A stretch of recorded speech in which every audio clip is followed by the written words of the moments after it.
the last Rate the Mecha we did, it was us and Optimus, and it was Gundam Seed Destiny.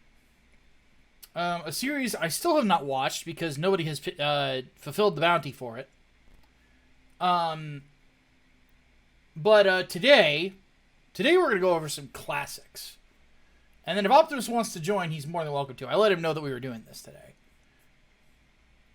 While that's happening, I am farming coins in Blue Stinger. Yes. So that we can get the Iron Fists. Those will be fun.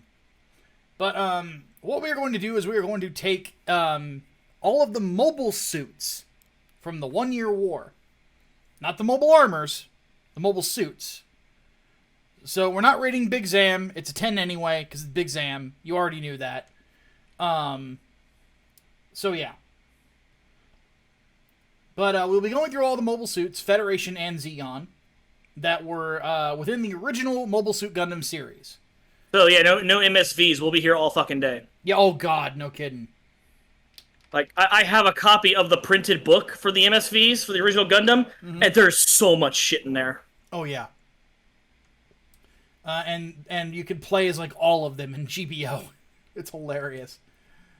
So what we'll be doing, we're just going to run through them, talk about the designs a bit, and go from there. And immediately, of course, we have to start, and this is the only the original Gundam show. So, 0079. So basically anything that the White Base encountered. So, of course, we have to lead it off with Grandpa himself. The RX-7802. Though, admittedly, this is not the best image to start with.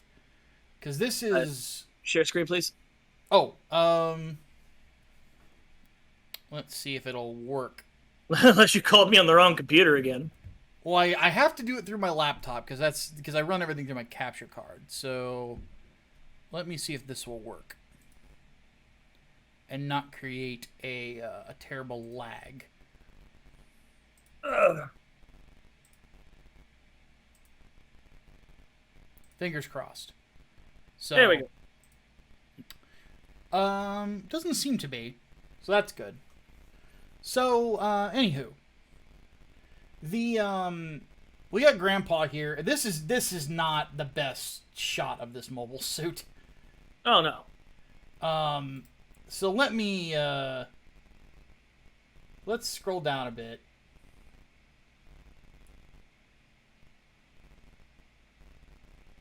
To find a good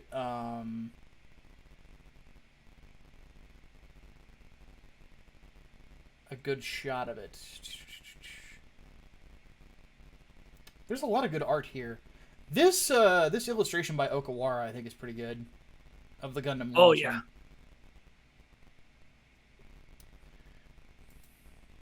But there's one particularly that I am a really big fan of.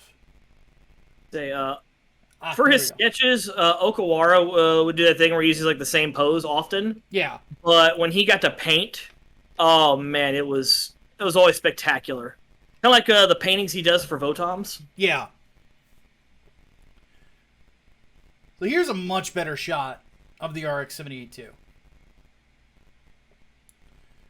Oh yeah. Man, it's hard not to look at this thing and I can't not get nostalgic.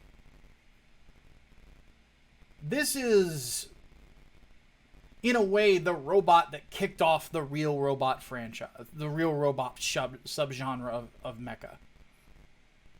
Yeah, robots were all kind of just superheroes, and they're as powerful as they need to be until Gundam, and that's when robots started becoming, no, this is a tank. Yep. It has stats. It is this powerful, it can take this much damage, then it has to be fixed or it breaks.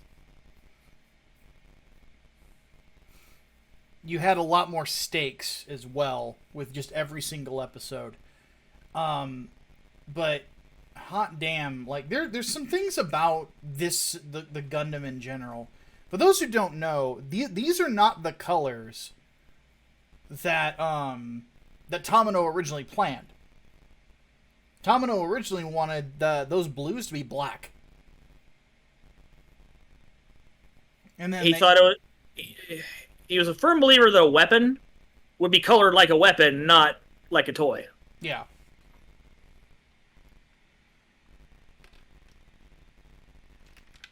But thankfully, Sunrise shot that down. They're like, no, we plan on selling these. We're going to call it, this needs to be blue. I don't remember if they gave him specific colors to use, but I remember that the fact that it's minimalist in its color usage, that was Tomino's compromise. Mm-hmm. That the entire thing is still mostly white. Yeah. I'm gonna be honest. This is a 10 for me. I legitimately think that this is, without a doubt, one of the greatest robot designs ever created. It's not super complex. It doesn't really need to be. I think it has a good, as we call it in the Gunpla world, kit to it, in the sense that its weaponry is very standout as well. It has this interesting mix of, like, what you would consider modern weaponry, with, like, the rocket launcher and the beam rifle and stuff like that. But it's also got 2 swords, a shield, and then a giant fuck-off hammer. Well, giant fuck-off Morning Star, but you get my meaning.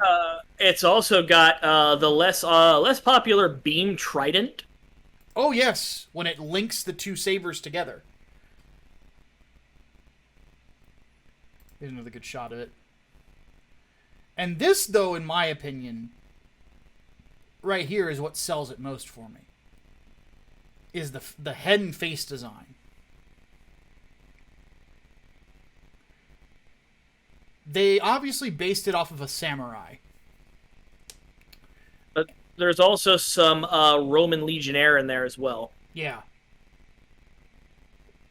It really does look like a war machine. Yeah. You know, in a lot of ways, it kind of seems like it could have been one of Iron Man's helmet types without the V-fin. Because for those who don't know, Iron Man predates this.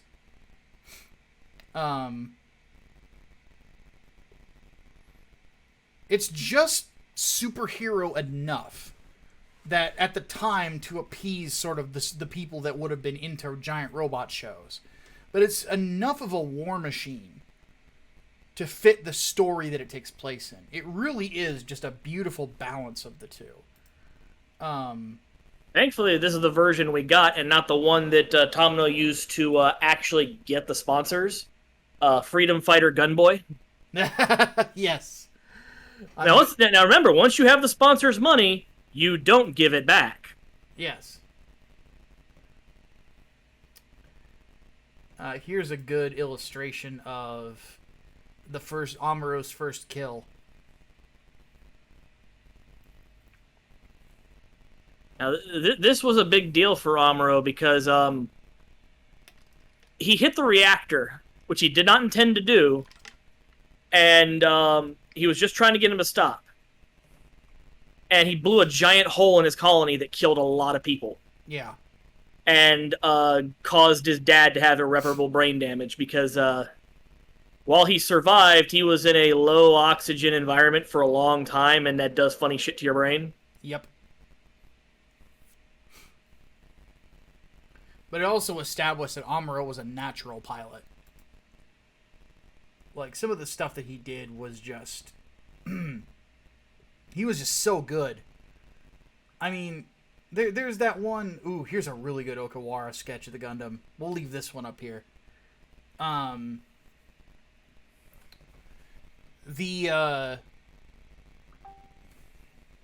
is dinging me?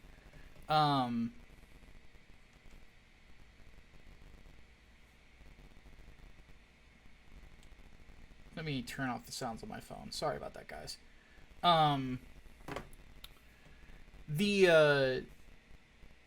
Just the stuff that he did in that series One of my favorite ones is where he literally carves a Zaku into like 4 pieces and just runs literally through it towards the next guy. Like, oh, that's when it went crazy. Yeah. I remember that. Ah, oh shit! Yeah, like somebody actually set that to music from to BFG Division, and it fits very well because he just rips through dudes. But yeah, I have to say to give this it's the Gundam, it's Grandpa, it's the original. I mean, for fuck's sake, I'm literally building one. The other thing is that in some ways, the language of Gundam, in terms of design, affected so much that came after it. Yeah. Because if you look at super robots that came out before this, Raideen, Godmars, Voltes 5, Combatler 5, Zambot, they all kind of look very samey. They're just a guy with goofy body proportions. Yeah. And the idea of just a visor with, a face covering or a helmet didn't really happen until Gundam. Yeah. He kind of played with it with Zambot. Yeah. Because if you look at the Zambot design, the Zambot was kind of the precursor to the Gundam in a lot of ways. Well, like, I'm actually surprised, the idea of a visor without, like, articulated lips didn't catch on from Go Nagai. Or not Go Nagai, it'd be Osamu Tezuka's Tetsujin, Gigantor. But, Mazinger came out, and Mazinger got that grill. It's like, yeah, that's pretty fucking cool. Mazinger looks angry, but he always looks like he's glad to see you when he goes into a fight. Yeah. Even Getter, original Getter, the window where the cockpit and the top of the head where Ryoma sits, yeah, kind of just looks like a mouth, like an articulated mouth.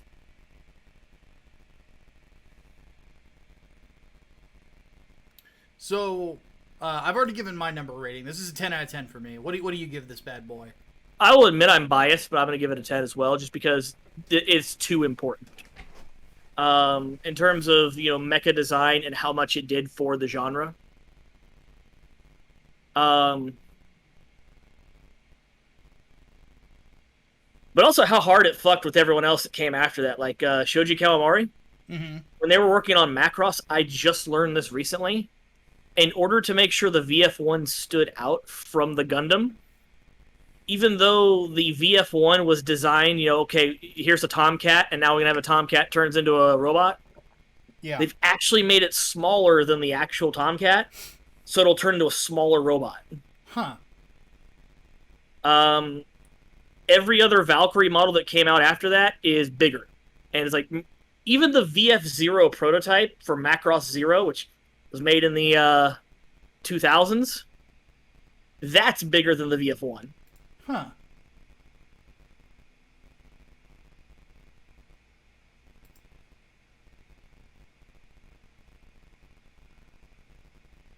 Let's get one more final shot here for Grandpa. But yeah, this thing is just... I actually think that this honestly says it all. This image. Name another robot franchise that has statues in different countries around the world and has a 1-1 replica of itself. Pat Labor. But as a part of the gimmick is a 1-1. It sits on the back of a transport truck, so it can be deployed just like it does in the show, which is a cool gimmick. But I think the Gundam statue in Odaiba came first. It did. But the my point being is that there's a 1-1 statue of the original, like, and there's a moving version of it. Like, this thing is an icon, and I think that giving it anything less than a 10 would be criminal, honestly. I'm actually surprised that some Japanese billionaire or some kind of eccentric billionaire out there, because there's more than you think, hasn't used the Gundam statue as a proof of concept for I want an actual robot I can pilot. Because when they broke down, just how the statue moves and how it does everything it does, like, yeah, that's technically just a low tech solution to everything the Gundam really did. Basically, like, here, this is a proof of concept that a mobile suit is possible. Obviously, there's no need for it to be that big. I personally, if mechs do come into existence, I think they'll be more like arm slaves from Full Metal Panic. Arm slaves or scope dogs. Yeah, those will be more likely. But even so, then again, you also have to keep in mind that these things were not meant to be... Their primary usage was not on Earth. Their primary usage was space, where they were fighting battleships, which is why they're as big as they are. Again, for those of you out there, I'm not going to pimp Gundam the Origin. I don't like it. I hate how it fucks with Char as a character. It turns him into a straight sociopath. And I think it has some value, but I do agree with you. It specifically shows how deadly mobile suits were against battleships. Oh, yeah. Because they show the Battle of Loom. And Char just rips through entire battleships like they're not even there. It's scary. So, anyway, Gundam, 10 out of 10.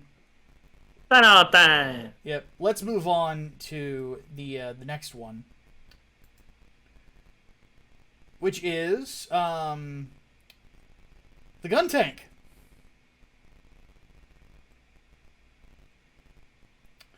So, this is an interesting one. Because, now, I have not watched much of Igloo. But my general thought, when it comes to the gun tank, this is a good shot of it, is I didn't really understand why this fucking thing existed until, I watched 08MS Team, and then realized that these can be used as super long-range artillery support. They're also a lot easier to hide in cities and urban areas than, say, one of those land battleships that the Federation started using. Like the big trays. Like, yeah, because the big trays are, well, big. So yeah. So yeah, these things can be quite lethal in a long-range battle, which mobile suit battles on Earth, for those of you who don't know, could, like, take place over hundreds of miles. Like, entire cities and larger areas could be taken up by a mobile suit battle. So, this is definitely, though, a robot design that is more function than fashion. It's not very stylish looking. Like, it's obviously got the core block, which, for those of you who have not seen the original Gundam show, the thing about the first three mobile suits that we're going over is that all three of them have what's called a core block system. Meaning that the top and the bottom of these could separate, and the core block, which would be a little fighter jet, could fold in and be the cockpit of that particular suit, so out in the field you could swap pilots from one to the other. The core fighter was also on itself a very, very good and versatile fighter, capable of operating in atmosphere and in space. Yes. So it gave a level of versatility to mobile suit combat at that time. Now, on the flip side, it didn't really prove itself continuously necessary as the Universal Century goes on, especially when it comes to mobility, because of the Zeta. When the Zeta was completed, it kind of changed the mobile suit development in a lot of ways. Which, not to say too much about the Zeta, we'll get to that when we actually do rate the mech on Zeta. The Zeta in the Universal Century is very important as a mobile suit because several of the top mobile suits that the Federation and Londo Bell would use afterwards were Zeta variants. The Riggsy, the Riesel, the Delta Plus, etc., etc. You know, Zeta Plus. the Zeta Plus is another good example. So anyway, back to the gun tank. The thing about this thing, to me, whenever I watched the show, it kind of felt like it was there because they needed a third toy.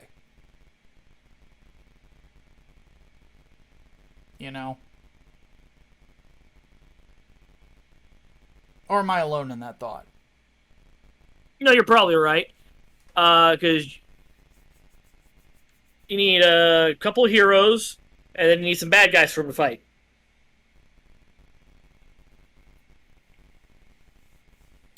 You know, okay, yeah, you have one hero, but he only ever has the one vehicle. Yeah. It's one of the reasons why, you know, your hero has he's got the motorcycle and the car and the jet, and he's got the base. He's got the base playset. Yeah.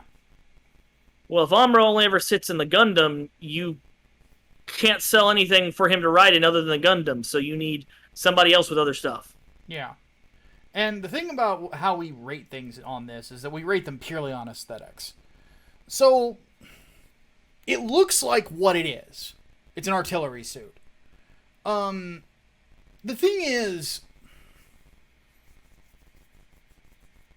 with being an artillery suit, you can really only make it look so cool. And I never really thought that the gun tank really looked cool. I thought it looked functional. It looked better and was far more functional in later iterations from later series where they kind of figured shit out. Mm-hmm. The biggest problem that the gun tank has, at least the white base variant, is that it's a two-seater. Yeah. Now, in the theatrical cut of the movie, they did some cool stuff where the bottom half is independently controlled from the top half, and, you know, the core block was used. So the bottom half kept on rolling while the top half went and did other shit. Yeah. It was very briefly done. That's kind of a cool idea. But when what happens to Rio,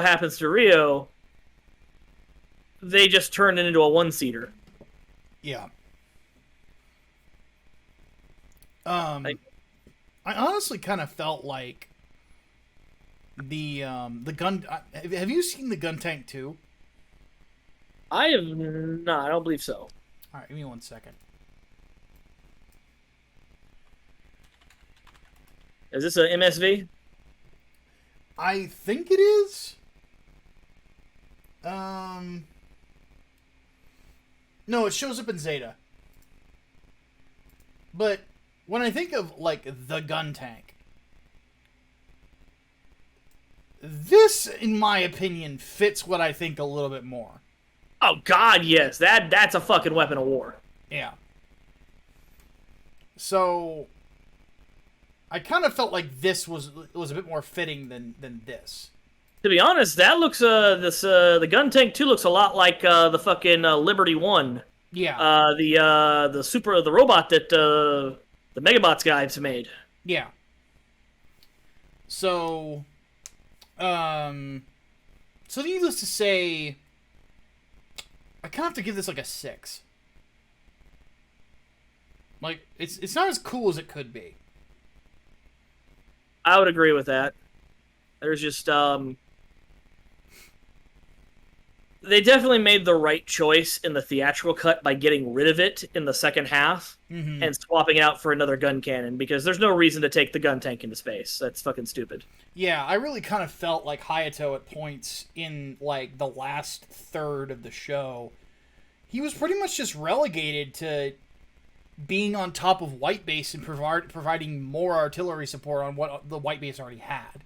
So he just kind of felt like a third wheel. Or a fifth wheel, rather. Now, the way they handled that, at least, that kind of just showed how the GM cannons would be used later on.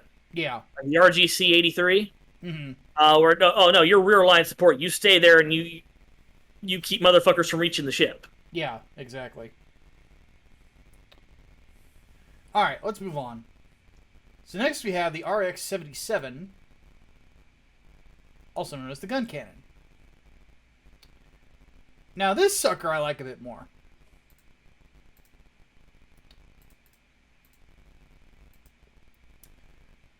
Oh yeah. Now of all the pilots it had,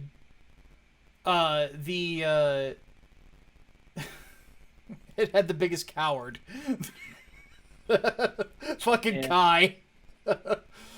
Oh god. Kai made me laugh though. I won't lie. Kai made me laugh a lot. Just how much of a bitch he could be was just amazing. But the gun cannon I really felt had a really cool design to it. Also looks like a weapon of war. I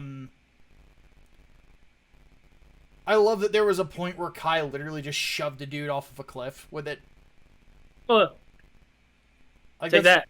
That's one of my favorite gifs of all time, is just him doing that.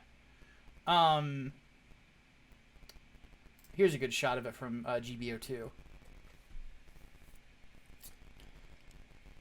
And this one I really felt complemented the Gundam very well.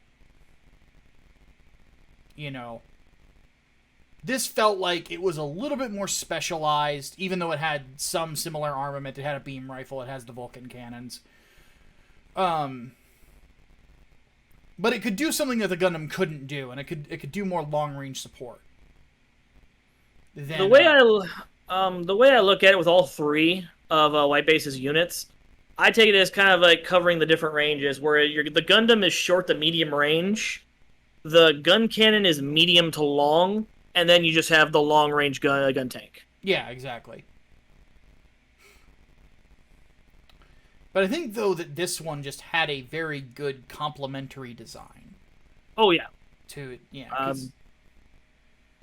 think I could be mistaken. I'd have to actually go into the details of the individual rifles. I think the gun cannon had a better beam rifle than the Gundam did. It had longer range, if I remember right. It was more like a sniper. Which, I mean, would fit. And to be honest with you, this is actually one of the first robots I can think of that did the over-the-shoulder cannon. Now, I could be wrong about that, but that's the first one I can think of in time. And the over-the-shoulder cannon, we obviously see a lot more in Gundam, obviously. There's a lot of mobile suits that are using something like that. But there's also super robots that do stuff like that. I mean, the fucking Perfect gun with Micah, for example. Yeah, the Perfect Cannon. It just gets a... What the hell is his name? I forget the... It's Mike Gunner. Mike Gunner. Yeah. He turns into just a giant gun that just locks into Mike Gain's shoulder. Yep. And then, of course, this suit would, of course, inspire, like, there are gym variants that would use similar armament, the gym cannon, specifically. Then there would be other offshoots as well. The Zaku cannon is another good one. But looking at the design, I mean, this is another one of Okawara's good ones. A little bit of a chonker around the legs.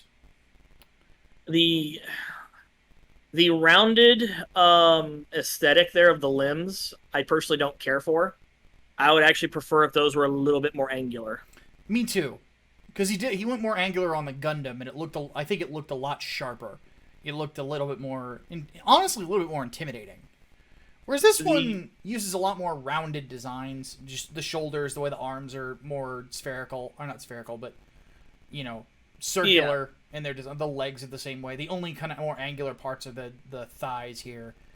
The thighs and parts of the chest. To be honest, in some ways, it kind of looks like these limbs came from somewhere else and were slapped onto something that was already in progress. Yeah. And that is a problem in mecha design when you're learning.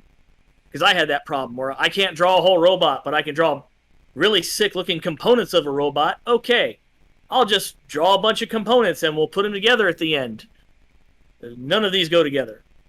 These really, really cool parts do not go together at all. This looks awful. Yeah. Brain actually makes a really good point in the chat. He says, the legs being a bit bulky makes sense to me. Also with recoil absorption, which would make sense. Because that was something that Kai found himself doing. Like, there's that old shot that you'll see, like, out of context of the gun cannon like this. On all fours.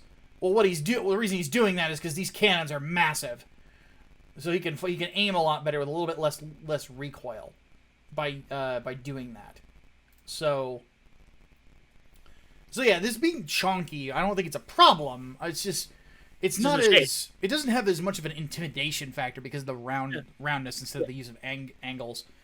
Right. However, though, it is interesting because it really feels like the gym takes a lot from this design. Oh, yeah. Especially the head. Yeah. Though it has a better head than the gym, to be honest with you. I love this little bit right here, this bit of red. I think, and the yellow around the Vulcans. I really think it helps set it apart. Overall, though, aesthetically speaking, I mean, it's a good-looking suit. It's distinctive. Like, you look at it and it kind of sticks in your head. It's kind of hard for it not to. I will say, though, like, the original name Gunboy, that's what this feels like. Yeah. The other one's the Gundam, this is the Gunboy. See if you can pull up the concept art from Freedom Fighter Gunboy. Because they have the original versions of the Gundam, the gun tank, and the gun cannon. Those should be available. They might be available on Gundam Wiki. Let me look. Otherwise, you might have to just Google search for them. As like, that's where it started. That's what got the sponsors.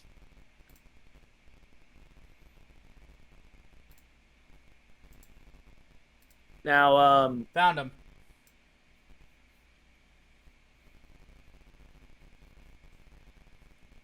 Oof. Yeah. Bless you. Thank you. Yeah. Oof. Anyway. Freedom Fighter Gunboy. It's about Aro and his friends trying to stop the evil Zeon army from taking Earth and fighting for justice and protecting their neighborhood. Yeah. But, overall, I'm going to have to give this thing a 7.5. It's not quite an 8.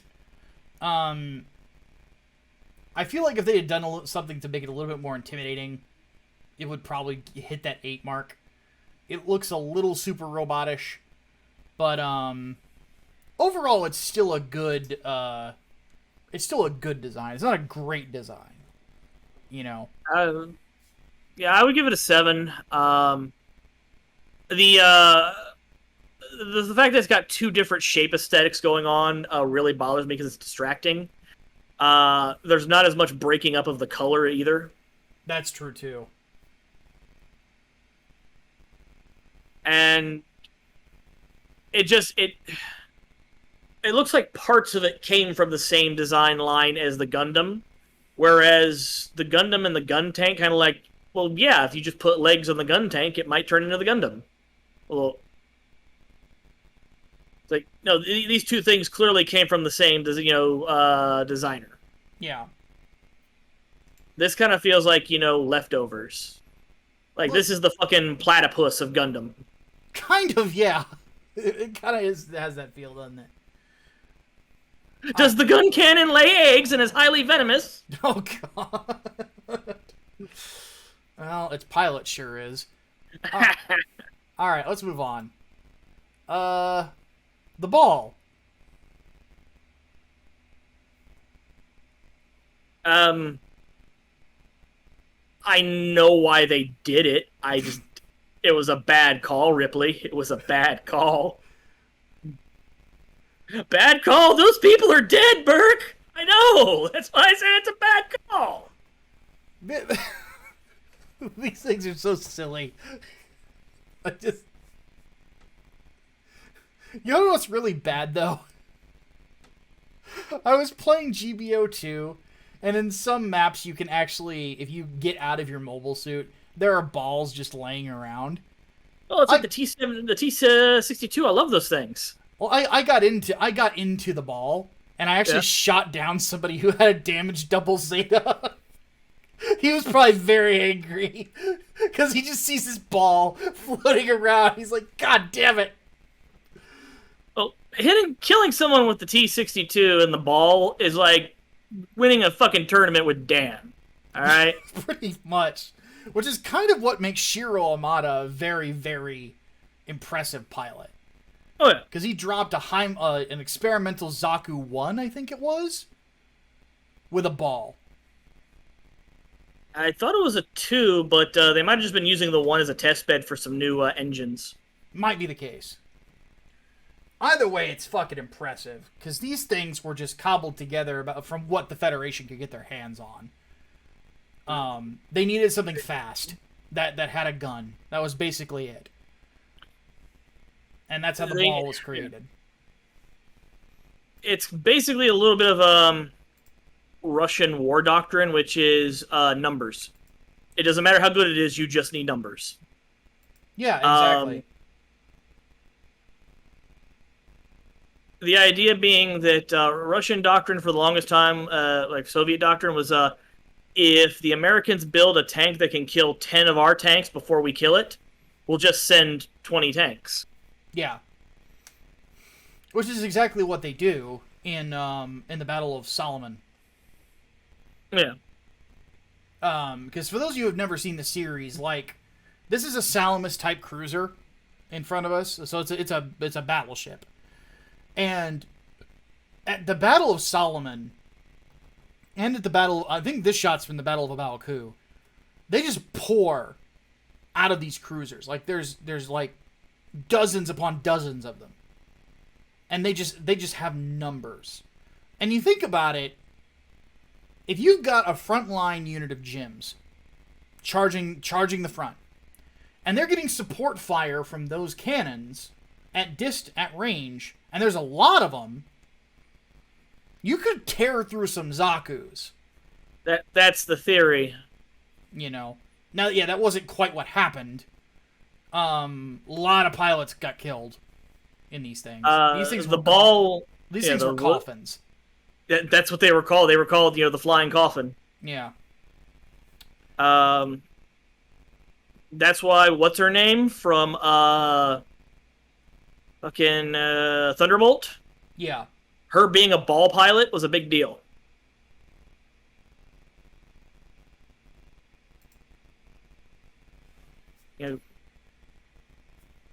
Because she had all them unit insignias because she was a ball pilot. Yeah. Because all her units were wiped out except for her. So thankfully, they gave her a gun cannon. Yeah. I forget her name, but she was the one character in Thunderbolt I really liked. Not just because she showed her ass off, but she was actually cool. Because for those who don't know, E.O. Fleming is a prick. E.O. Fleming is fucking god-awful. You cannot not stand him. Like, for those of you who have watched me play GBO2, there's a reason that I see that fucking mobile suit, the Thunderbolt full armor. I'm going to try to kill that thing first, because I just don't like E.O. Fleming at all. I remember I had one match with a dude who brought one of those into a match where I could use my Rigsy. Mm-hmm. And as Maverick can tell you, I am really fucking good with the Rigsy custom. That is my suit. And I went after that fucking Thunderbolt fucking full armor, and I just tore him to bits every time he showed up. I'm like, you're a dead man. So yeah, I fucking hate E.O. Fleming. But anyway, back to the ball.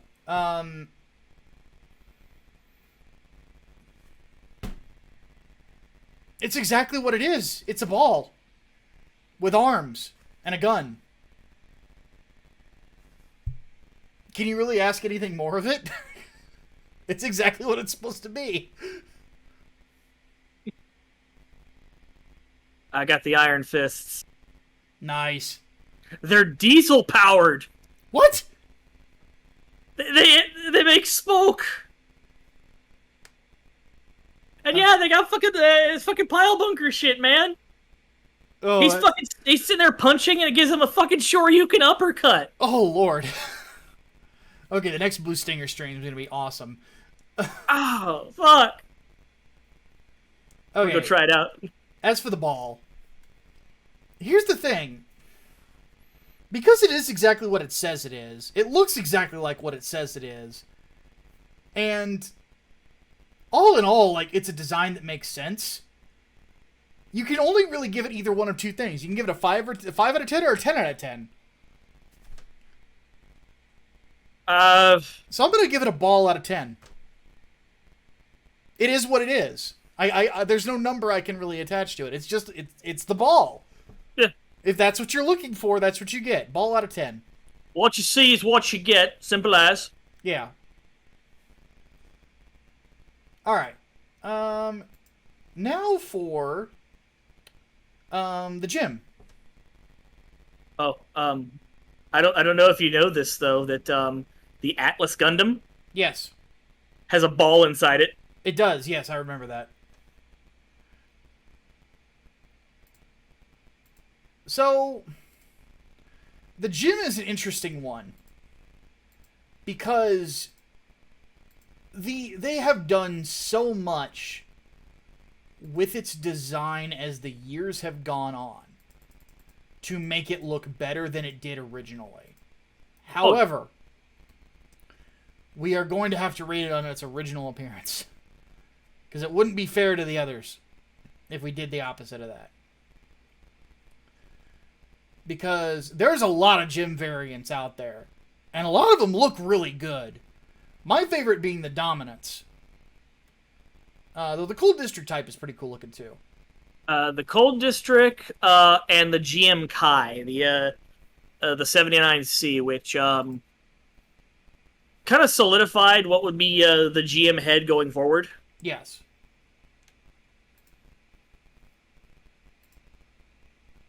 Oh, here's a good illustration of them on a Magellan to give people an idea of like the scale of like how many of these things got fielded.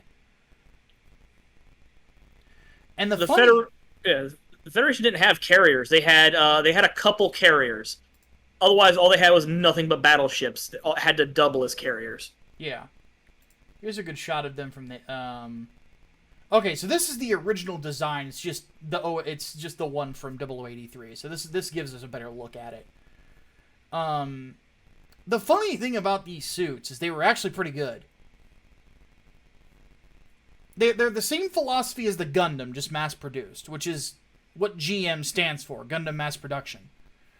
The combat data that was given to Federation HQ from the Gundam after those battles with the Zaku and the Galf and the Doms helped refine the GMs. Yeah. So, being in one of these, unlike the ball, was not a death sentence. You could perform pretty well. In fact, the number one, the guy who had the most kills in the 1 year war on the Federation side, was a gym pilot. Now, granted, he also used a gym sniper type. Eventually. Sniper. Yeah, eventually. But he primarily piloted a gym. And if I remember right, he was at Abaoku and he piloted a gym there too. Yeah. So, so these were good suits. Because the thing about the gym is it follows the Gundam's philosophy. It's a jack of all trades. It's not particularly good at any one thing. But they Gundam, but they all have nukes. Charizard Revenge, that's just the GPO2. They've already done that. And we'll do 0083 at some point for sure. Cuz that show's got some great fucking mecha design. Oh yeah. But anyway, the gym here though was more than capable of dropping any Xeon suit. In fact, here's a good shot of one taking out a Rick Dom. And Rick Dom's great suit. And as you can see here, that beam weaponry is a big difference maker. Because the fact that the Federation had that was huge. Zeong didn't use, like, beam weaponry until the end of the war. And they only had a few mobile suits that could even do it. The Gelgoog being one, and we'll get to that later. But needless to say, the gym was good. It's very functional. However, we are not rating purely on function. We are rating on fashion as well. Oh yeah. And I think the gym is like the most 5 out of 10 you can get. Oh yeah. Like it is very versatile, but a lot of its shapes are not aesthetically pleasing. Yeah. And I think that's done on purpose so it doesn't outshine the Gundam. Yeah, it looks like it's supposed to be something that comes off an assembly line. Because, like, you'll notice here, like, the hip armor is one big block instead of being, like, separated into pieces. It looks like the Gundam's little brother. You know, Yeah. and the Gundam is the cooler older brother. Yeah, Derek and the cooler Derek, or however that goes. Yeah, yeah. So, yeah, this is the textbook definition of a 5 out of 10. Oh, yeah. You know, like, if I'm in GBO, if I'm playing GBO, in the lower cost matches, if I do not have a Dom handy, I will use a gym. I will use a gym or one of its variants. Because these are very good suits. And they have the advantage over a lot of Xeon suits. Like, any Xeon suit that can't use beam weapons, it has an advantage over, because it has beam weaponry. You know, the beam spray gun doesn't look like much, but it can cut through another mobile suit, like a hot knife through butter. And then it has a fucking sword that can cut through a mobile suit like a hot knife through butter. Plus, they have the big thick shields like the Gundam does. So, it just runs into the fact that, you know, it just doesn't look that cool. But then again, it was never going to. So, yeah, 5 out of 10? 5 out of 10. Now, the one thing, though, is that, like, later designs would end up improving it a lot. Like, here's the Thunderbolt version. This is more of a RGM 79. I said that takes all the aesthetics that were refined in the later GMs, and then combines it with the aesthetics that people didn't like to make it look older. And I don't like it. It looks like a mess. Yeah, and then this is the Origin version, which also looks a lot better. Yeah, the one thing I didn't like about Thunderbolt, I understand why they do it with the bags and shit, because it's supposed to be insulation. Yeah. But all the more Brotherhood suits just look like you put trash bags over the joints. So, but yeah, 5 out of 10. Now we are on the Zaku 1. So now we're getting into real Xeon hours here. There we go. And I don't remember if the one ever appeared in the first, other it than did. flashbacks. It's only in, like, one episode. Because that one dude tries to charge the Gundam with his shoulder. And he, well, gets exactly what you would think he gets for that.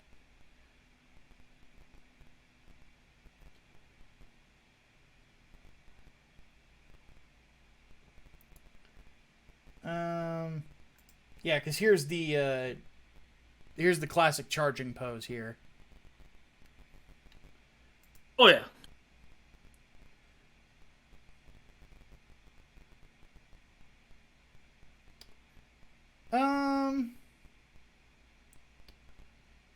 I'm gonna be honest. This might be, in some ways, like the least impressive mobile suit that Xeon ever had. Granted, it was the first. Getting a little audio chop. It's probably because of... See, I missed part of that. Hold on. Okay, it should normalize here in a second. NVIDIA was trying to run an update. That's better. Okay. But anyway, this might be the least impressive mobile suit that Xeon ever had. Oh yeah. It was cheap and easy to manufacture, though. You got to give it that. Yeah. BS Avenger makes a good point. He says it looks like it should be pointing a gun at Han Solo. Udo Solo. Trying to find a good image. Char, what are you doing? Char, what are you doing? Oh no! I'm not gonna lie. It kind of looks like what happened is that Char grabbed him by the shoulder, grabbed him by the legs, pulled them legs back, and let him snap to send him flying. Like a fucking rubber band. Could be. It also looks like something very Cab. No, Mr. Char, I don't want to. Shh, it's all right. Just let it happen. I don't want to. Just let it happen. Oh man.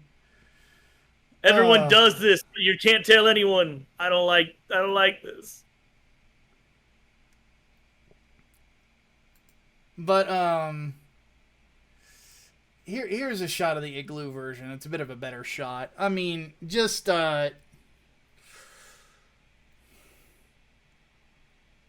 it's very bare bones. The head is very much taller and rounder. It kind of looks like it, to an extent, comes from the same design school as the GM. Yeah. And the Zaku 2, the lower, wider head makes a bit more sense. Harder to hit. Yeah.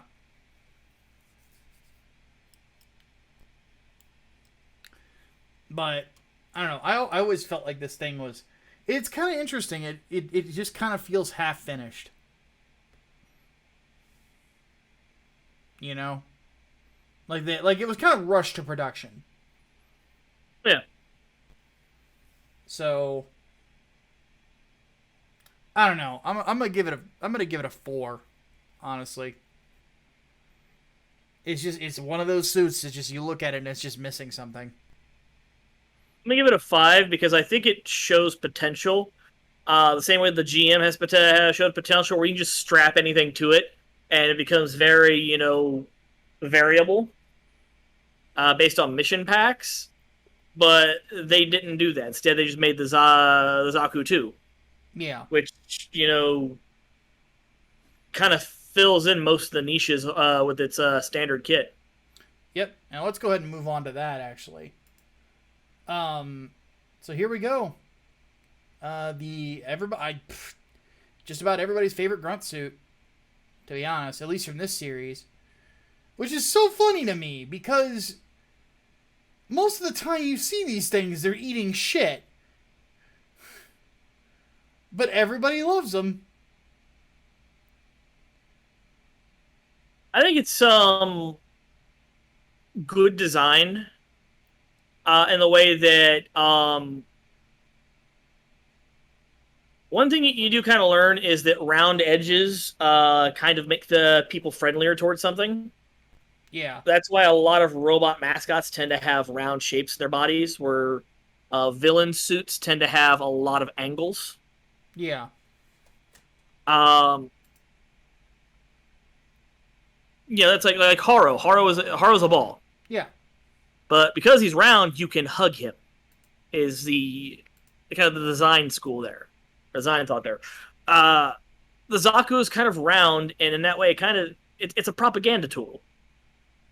Like, this is your frontline unit, but this is also the face of the Xeon movement.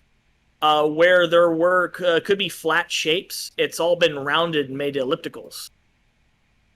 There are very few flat shapes on it, other than utility reasons such as the shield.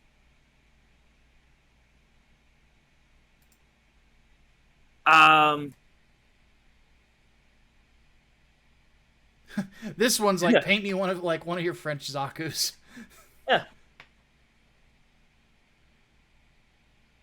I think it's kind of the same reason why, the scope dog is always eating shit no matter what. Like, unless Chirico's piloting, and sometimes when he is, the scope dog just eats shit all the time. Yeah. People love the scope dog. I think it's the same reason. I think it's the color. I think it's the shapes. Yeah, I think I would agree with that. It's definitely a very distinctive look. There's a good shot from Journey to Jaburo. Oh yeah.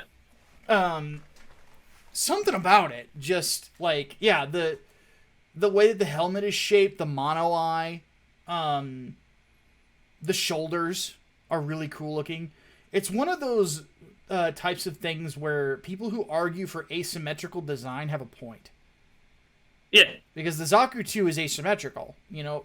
Its left shoulder has the spikes, its right shoulder has a shield. Symmetrical design has its place. So does asymmetrical, and you have to make your thing with that in mind. The other thing is the Zaku, as a war machine, needs very little to intimidate. Just seeing the Zaku mono eye shift in your direction and glow is intimidating. Oh, yeah. Like, the Zaku sees you. Oh, shit. Yeah, but it's a Zaku. But it sees me. Yeah. That's what I think the brilliance of the mono eye was. The mono eye is just a great look for a villain robot. It's very hard to see the mono eye as a heroic suit. There's very few that pull it off. The Dija, actually no, the Dija has two eyes, doesn't it? The Dija does. The Rick Diaz has one eye. Yeah, the Rick Diaz is a mono eye. But the Rick Diaz is kind of a fat boy. It's kind of hard to see that thing as intimidating. That thing's a chonker. It's a great suit, don't get me wrong, but the Rick Diaz is more like your overweight uncle, who is a good guy. He's just a little chunky. Yeah, he's there to pick you up, or he's there to like, hey, I heard you were in trouble, so I came to pick you up. Yeah, that's basically it. I'm not gonna get in a fight for you, but I'm gonna pull you out of this situation before you get hurt. Yeah. But yeah, like that, the Zaku eye turning towards the camera is an iconic shot in Gundam. They do it in the original series quite a few times. They do it in the 08MS team. They do it in 0080.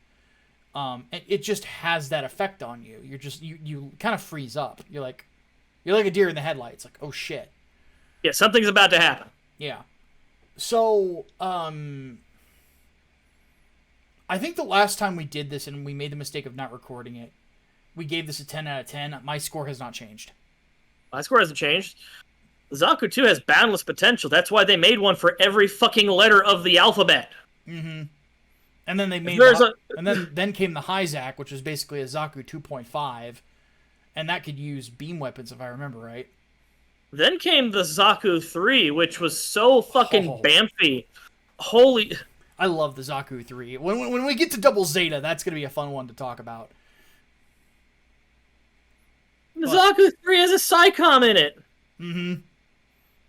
And even though it had... its reactor output was not as much as the Doben Wolf, in the final battle, Haman's forces primarily used Zaku 3s, and they were steamrolling the Doben Wolves, because they were more maneuverable and easier to use. So, yeah, needless to say, that even though the Zaku 2, it ate a lot of shit, like, a lot of these got blown up, it's just a fun and cool-looking design. Like, I have two Zaku 2 master grades, for those who don't know. Like, I have two. I have Char's and I have the normal one. They're two of my favorite build experiences. Like, it's just a fun mobile suit. It looks cool. It's just very well designed. It's one of Okawara's best designs ever. Oh yeah, he nailed it with the Zaku 2. He just fucking nailed it. Let me actually see if I can. Where's the Gunpla?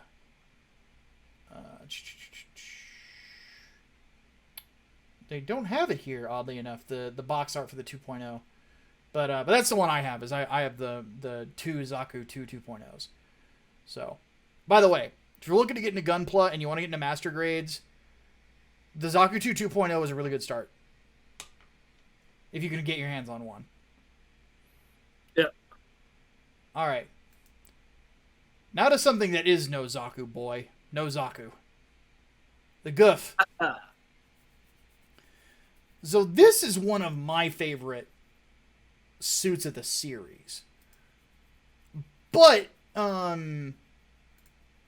it's interesting because this kind of started introducing Zeon specialty suits that weren't really mobile armors, where they were kind of starting to catch up to the Federation in development. Because for those, if you've never seen the original Gundam series, the Gundam is tearing through everything that Zeon's throwing at them. Like, the only person who's able to compete with the Gundam is Char, but it's not because of his machine. It's because he's a really good pilot, and Amuro at the time was very inexperienced. That changed quickly. When Rambaral showed up with the Goof, I don't know if they have an image of it here. They don't. It was during a thunderstorm. Oh no, this is the image. This is the first time you see it. And you see the spiked shoulders. You see the blue look. It looks kind of like a Zaku, but not really. And it's got a shield that's in the same place as the Gundam's shield. It's holding it. Now, this would end up getting changed later on. But you see this and you're like, oh shit, what's that thing? Then, this happens. Amuro attacks it and it blocks its attack. Yeah, motherfucker gets parried. Yeah. And then he gets kicked again, this time by Rambaral. Like, I am in a 50-foot mech. How the fuck did you just parry me? Yeah. The interesting thing about it, I think that Ramba's was just different. Because in a lot of the shots you see with Rambaral, it has two normal hands. But then after the Rambaral arc, you started to see more of the finger guns. Oh, even, I think Ramba even had the finger guns in his first, I would have to watch the episode again, but I'm pretty sure Ramba had the finger guns. Oh, you're right, he does. They're right here. It's just the goof not being able to close one of its fists was something that wasn't the case with Ramba for whatever reason. Probably for scenes like this. Yeah. Yeah, they're cheating. Yeah. To make it look cool. Yeah, which is fine. Because for those who know what this scene is, it's godlike. Like, to take a break from talking about the mobile suits for a second, the original Gundam series is so far ahead of its time. It's kind of ridiculous. Like, Tomino was on some different shit at that point in his life. You know, he did this, and then he went and he did fucking Ideon, where he blew up the whole fucking universe. While he was doing Ideon, he was also trying to get the money together for the theatrical compilation of Gundam. Yes. And then when you watch Ideon, and then you watch Be Invoked, which I've only seen parts of, you'll understand why he did Zabungle. Yeah, Tomino loves slapstick, and he's very good at it. Yes. Which is so weird. It's sort of like one of those things where, like, people who are really good at horror in comic books are also really good with superheroes. Sam Raimi, yeah. Yeah, Tomino's really good with war stories. But he's really good with comedy. Because there's slapstick moments in Gundam that are hilarious. Like, the one where Amuro, like, runs out of energy with his beam saber, so he caves in a dude's cockpit, but he leaves enough of a hole for the guy to get out, and he just shimmies down the leg of the Zaku and runs off. He's just pissing his pants the whole way. He's like, shit, no! So Holy shit! I almost fucking died. yeah. Then there's that other moment in, was it a Babaku where that one Zaku like shoves the dude out of the hole and then tells him to go and then gets blown up. Yep. Like this is just. I want to go out there. Fucking go. Oh god. But anyway, back to the goof. Another one of my favorite kits that I built is the goof custom, oddly enough. But we're not rating the goof custom. But from what I hear, the goof 2.0 is actually even better than the goof custom suit, which is fucking mind blowing. I really feel though the thing about the goof, I really felt like there only should have been one of them. Like it should have been just a Ramba Raw suit, you know. Suit was made for Ramba. Yeah. This hole is mine. It was made for me. And now, granted, if that was the case, we would have never had the Goof custom from 08MS Team. And that iconic line of Aina, I'm sorry, but I have found the place where I am to die. Oh God, Norris Packard. That line is so godlike. That and just the scene where he's walking alongside the suit, just oh man. Galf, awaken! God, what a beast. There's something about people who piloted this suit. There's some special characters, honestly. Because in a lot of ways, Ramba Ral and I just said it's Norris Packard were very similar characters. Very honorable men. Sort of like the My Country Right or Wrong character, you know? Which makes me wonder, does the suit, in your opinion, stand alone outside of those characters? Oh, yeah. It isn't, like I said, it's an ace unit. Typically, only certain people ever had it. Like, even when the Gal flight types from 8th MS Team, when they did the Battle Bridge, that special they did a few years back. Yeah. That dude was fucking sick. Oh, yeah. That dude was awesome with that thing. Because we never really got to see the Gal flight types really get utilized. Other than... they show up in 08MS Team for 5 seconds. Yeah, then they got shot down because they didn't expect to be in a fight. Basically. But they did, I mean, they were mass-produced to well, not to degrees. Like, shithead. Why do I always forget his name?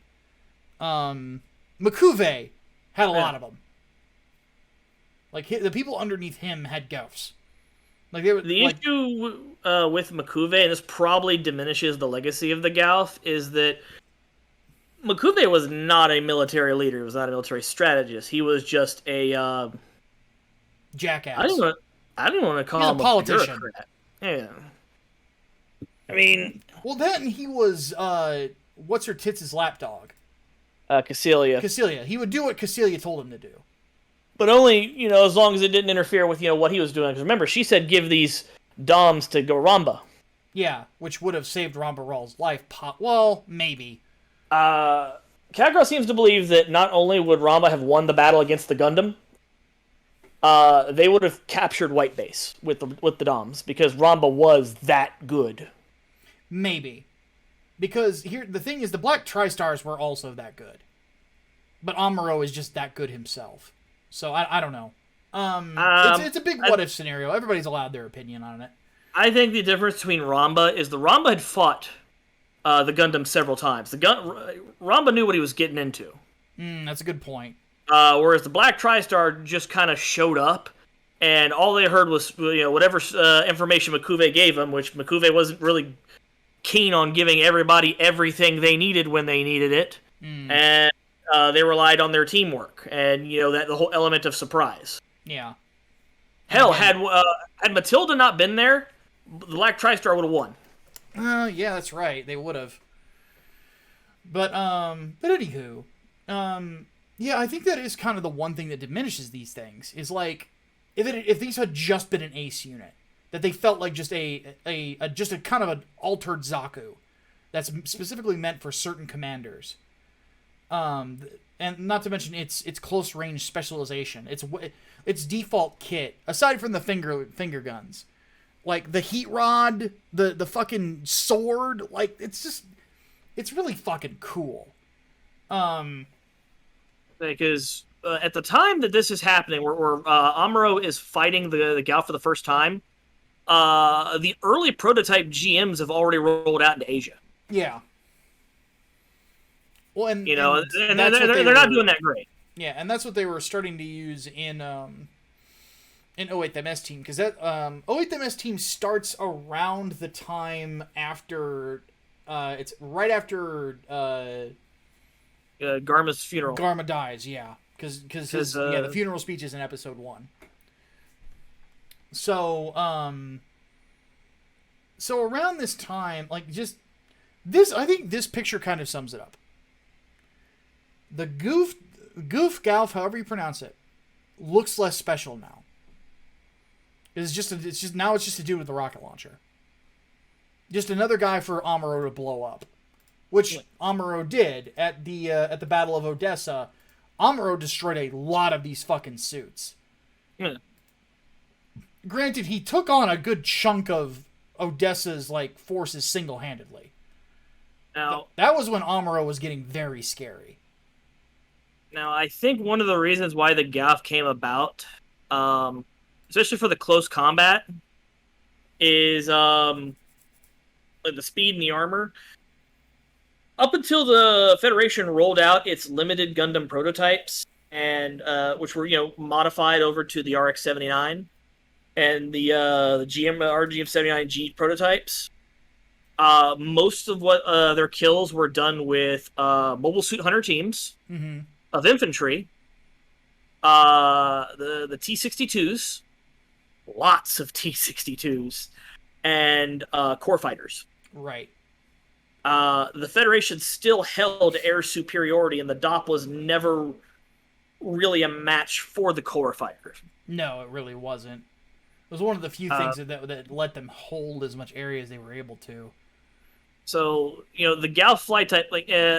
the Galf Custom is supposed to be made with parts from the Galf flight type. Yes. But it's more ground-based. When you see Norris zip up into the air and start kicking fucking core fighters out of the air, yeah, that's what I think the Galf was supposed to be the answer to, at least in universe. It was the answer to, okay, here's a ground unit that acts as anti-air. Yeah, because and also they a lot of them would use base jammers. Yeah. So, regardless, though, let's go ahead and get to the rating on this thing. I mean, I want to give it a 9. I was just going to say 9. Because it's an amazing suit, don't get me wrong. Like, I personally, personal taste, if you put a gun to my head and say, pilot a Zaku or pilot a Goof, I'm going to pilot the Goof. With that said, I don't think it looks as cool. Not quite. It doesn't have it's not as iconic looking as the Zaku, but it comes close. It comes very close. What do you think? No, yeah, absolutely. In fact, if I do get a Galf, I think I'm actually going to get the regular Galf kit. The 2.0? Yeah, the 2.0. And then I think I'll customize it from there and I'll add my own equipment.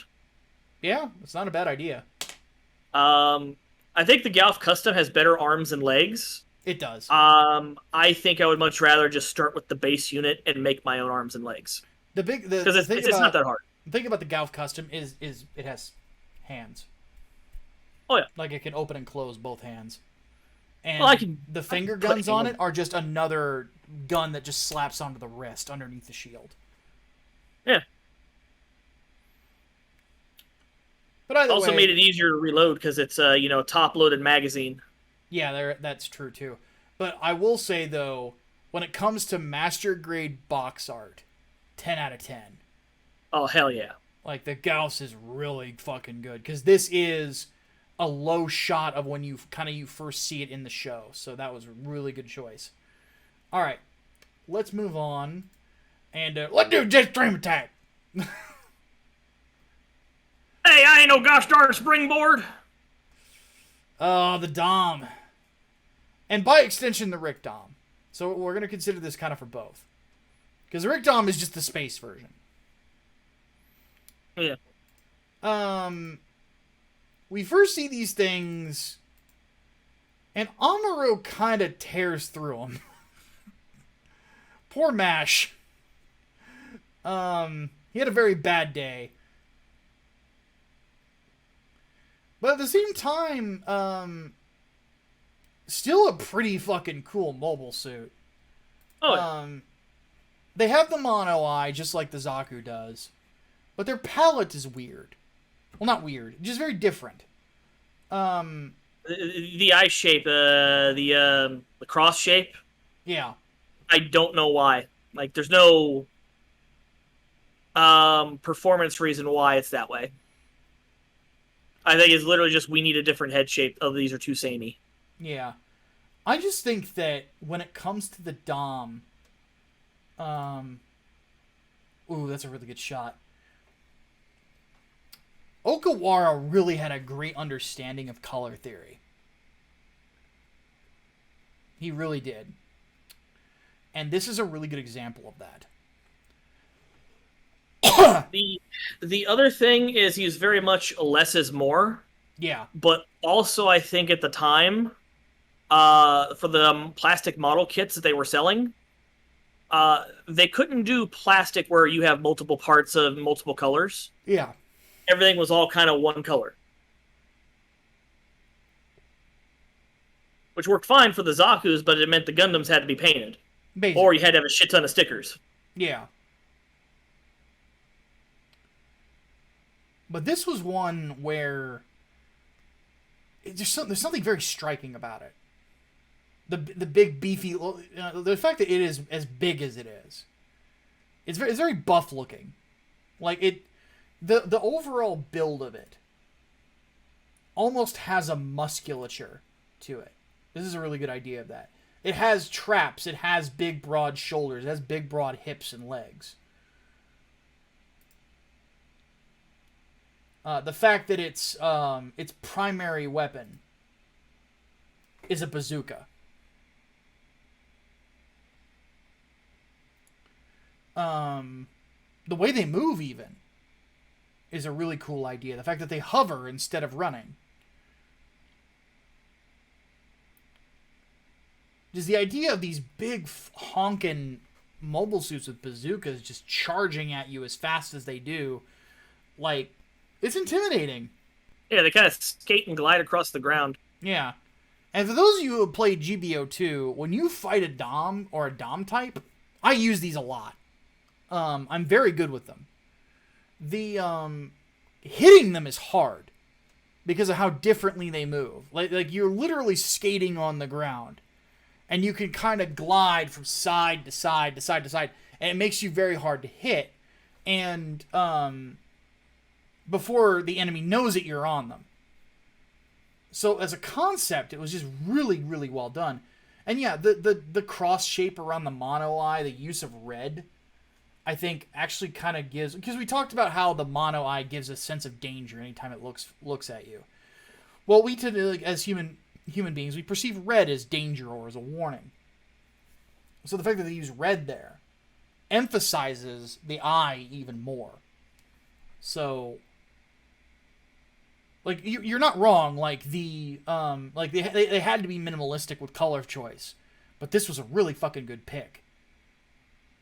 And I think it kind of speaks to, I know you and I have talked about it before, like, sometimes one of the best things to give an artist is restrictions, because they have to be more creative with what they have. It's sort of the MacGyver effect, you know? Yeah. You have a toothpick, a marker, and a comb. You need to pick the lock on this door.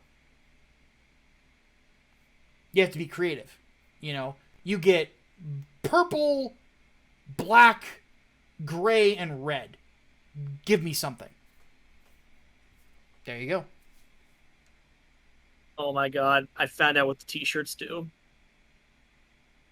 Well, they change your moves, don't they? They're the weapons for dogs. Oh, okay. That's interesting. Oh my god, this is so bad. Back on the Dom, though. I have unspent that money. So overall, what do you think of the Dom? I'll give it a 7 out of 10. It's definitely dangerous looking. Some aspects of it actually kind of remind me of like Chinese battle armor. A little bit. Like old Chinese battle armor. I can see that, especially in the shoulders. And the skirting.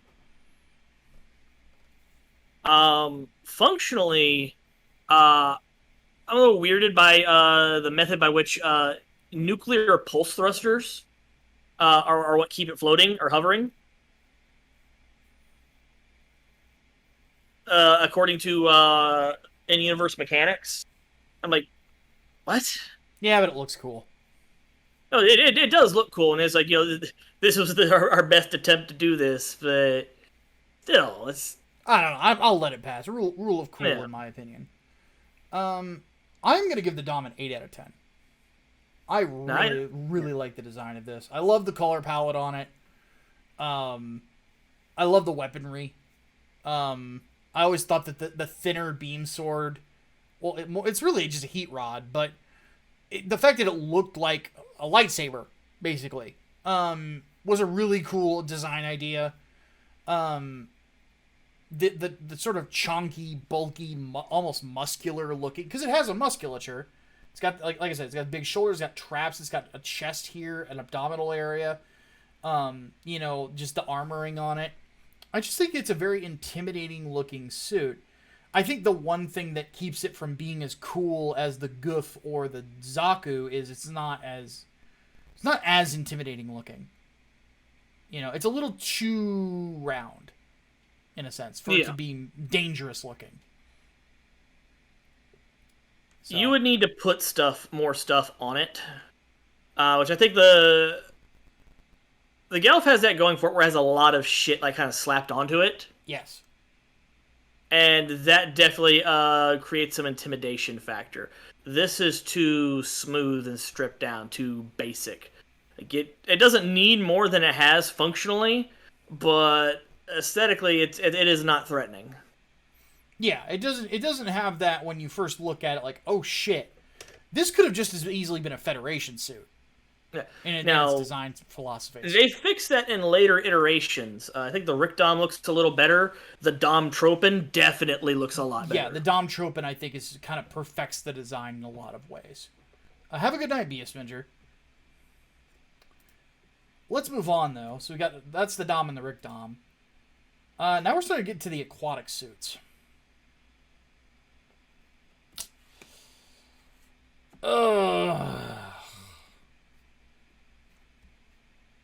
Listen here, Fat. Yeah.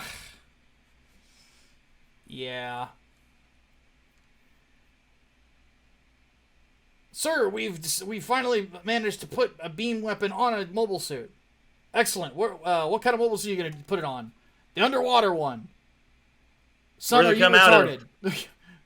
Where does it come out of? Have you ever seen Getter Robo? No. Oh. Well, you're not going to like this then. The GOG. While we opine about this, chat, what do you guys think about aquatic suits in Gundam? Do you like them? Do you dislike them? I want to know. You guys have been really quiet. I really don't like this suit. I'll be honest. I've never liked the GOG. It just looks so awkward. This is a good pose to make it look a little bit more intimidating. But when you mostly see these things, when they walk, they look like this. They waddle. They waddle like penguins. Waddle, waddle. Like, they just look goofy. Like, that's what this thing is. It's a giant fucking penguin. No, This definitely reeks of when Tomino was given orders by the producers that we need more grunts, we need more enemies to fight, and so Tomino did the thing that he does when he's pissed off, which he's like, "Okay, you're the boss," and he just does a lot of low effort, ridiculous looking shit. Yeah. Like he did in Victory, where he made all of the Zanskare suits look ridiculous. That he did. But this is a good example of like, they're like, yeah, we need more toys, and Tomino's like, all right, so we're going back to the monster of the week thing. Let's give him something. And this was a perfect example of it, because you only see the GOG twice. And both times they get their shit pushed in. You know, Amuro fights this thing underwater and kills it. That should tell you everything you need to know about the GOG. It just was not a good suit. Okay,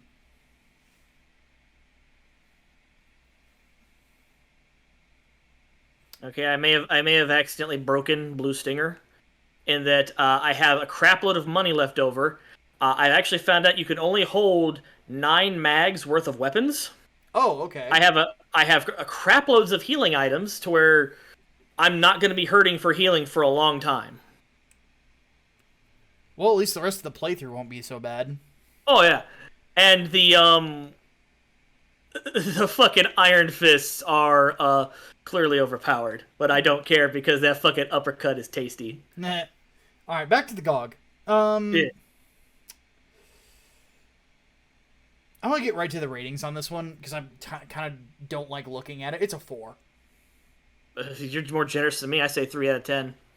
Like, yeah, it serves its purpose, but I don't like it. Yeah, it was a monster of the week throwaway suit. I don't know why some people like as many of the hey, anime guy. I don't know why so many people like the fucking underwater suits. A lot of them I don't really like the look of. There's a couple I like, and we'll get to them. But this one, not so much. Here's one of the ones I do like. Oh, that guy. And you don't know why? It looks like it looks like a dork. It's kind of adorable. Yeah. I see that. Like, you just want to walk up to it and pinch its cheeks. Like, you can't really take it seriously. I didn't until I saw the 08 The Best team. And then you see one take out a ground-type Gundam, and you're like, oh, fuck. Like, these things can be lethal.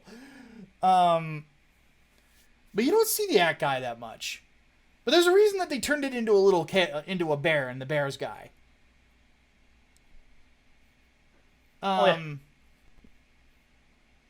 It also it waddles, but this thing waddles and it looks adorable. Like, it's cute. I hate saying that about a machine of war, but it's cute. This thing is for ambushes. Like, to be perfectly honest, I think if you're going to go in terms of aquatic suits, I think it's the Zagok and the Kapul are going to probably be the best aquatic suits that Zeong produced. Yeah. But this thing just... It's just adorable. It looks like a little mole. Which is probably the intent. Oh, yeah. But,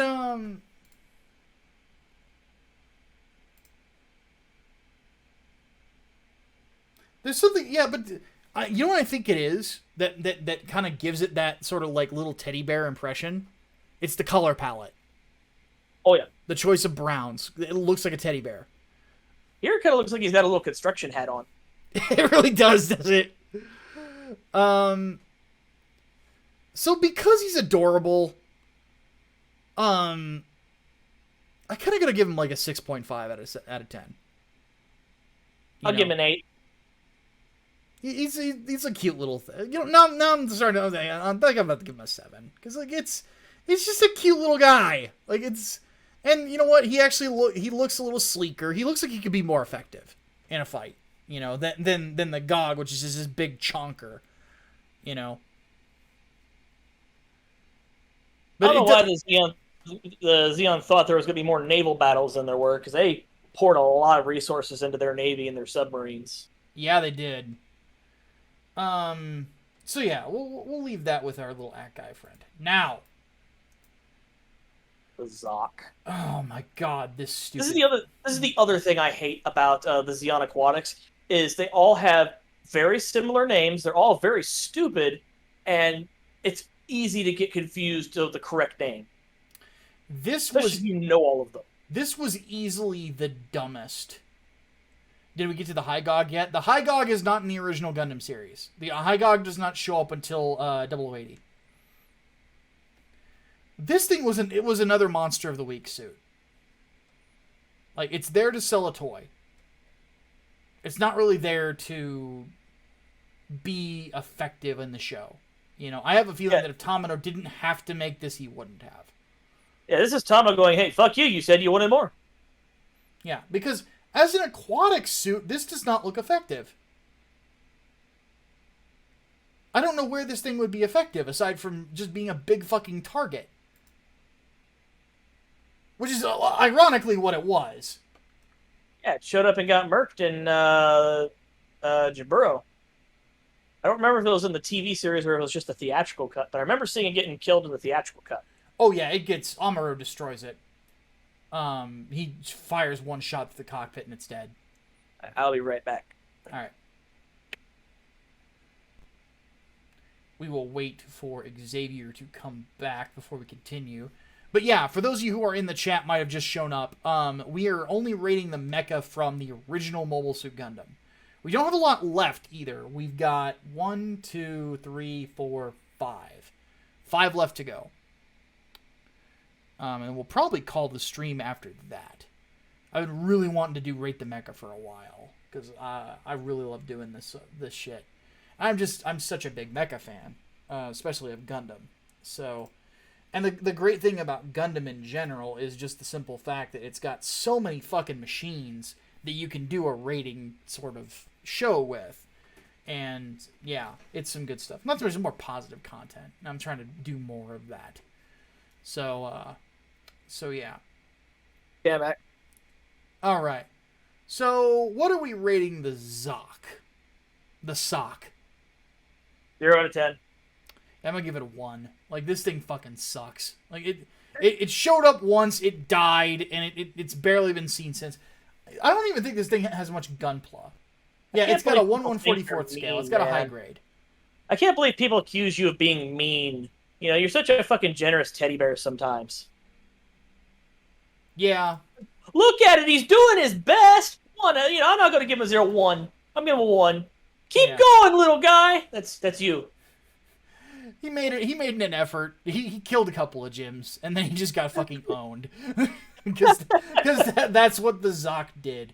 But just, nobody likes this thing. Nobody does. Again, all it has is a high grade.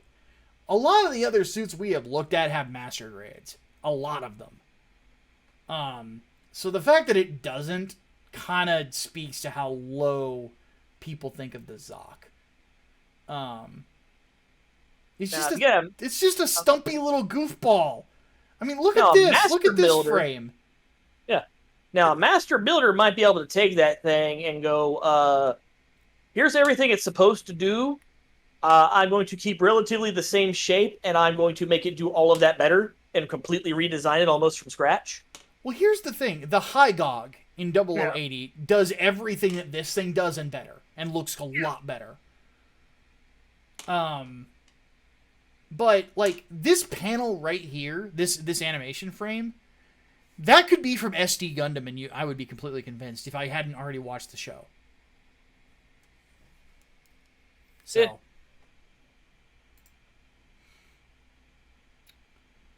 Alright, let's move on.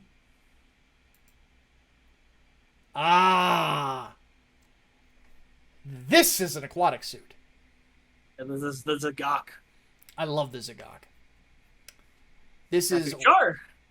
Because Char had to pilot one, it had to look cool, and be functional, and be mean enough to fight the Gundam. So you know they worked hard on it. Yeah, this thing, this is an intimidating looking fucking suit. Also one of my favorite underwater unit to use in GBO, GBO 2. I'm pretty good with it. Not super good with it, but I'm pretty good with it. Mostly because it's just like this thing is fast. But anyway, the Zagok, easily the best underwater suit that Zeong created. This is the underwater version of the Zaku 2, in my opinion. Now, granted, there is a Zaku 2 marine type, but we're not getting into that. This thing is a great fucking design. It's got a lot of the same sort of design aesthetics that the Zaku has. It's very intimidating looking, just like the Zaku. It's got the mono eye. The vent placement makes it look like it's snarling at you. It's the same thing that the Galf has going for it. They've put a lot of extra things on there, and they've put a lot of shapes in there to really stand out from the base frame that just... This is a villain. Yeah.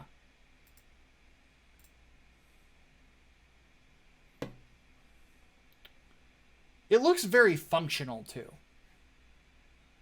You know, that's the one thing I really like about it. It's a very functional looking suit. You know, it serves its purpose, but you get the feeling that if it actually went out on land, it could still make a difference. And I think that a lot of it is just the choice of weaponry. You've got 2 claws, which can stab, which can slash, etc., etc. And then it's got beam cannons inside of the hands. Like, this thing is just... It is, in my opinion, I can't think of a better looking aquatic mobile suit, mass production, in Gundam. Yeah. Like, the Pisces and the Cancer are okay looking.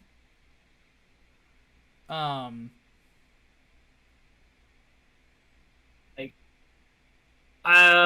it would be this, the High God, which you were mentioning earlier, and the Kapul.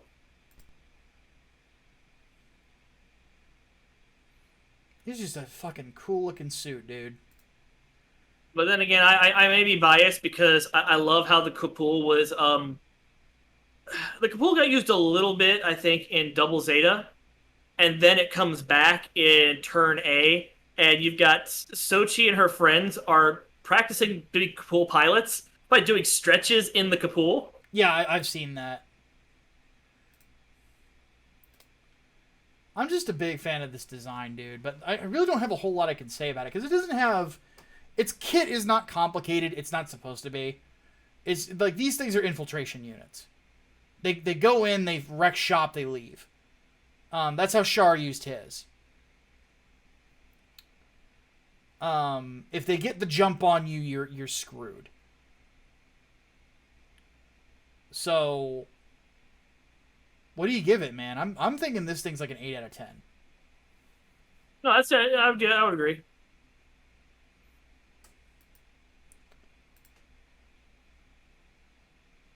This is one getting its shit pushed in by the Bjarlant Custom, where we finally got to see in Unicorn that the Bjarlant Custom is actually a really good mobile suit. Because in Zeta, it's piloted by Jared, who fucking sucks. So yeah. Like that building, the AUG's in there. That's the Federation Assembly. I know what I said. Yeah. Jared, no, please stop. Quintessential example of failing upwards is Jared. All right. Oh, yeah. Let's move on. The Gyan. The French-looking Gundam, in a lot of ways. Now, I've heard different stories about the production history of this. One of them says that Makuve is the only one that had one. Another says that there were a couple floating around, but because of their specs, nobody ordered them. Yeah.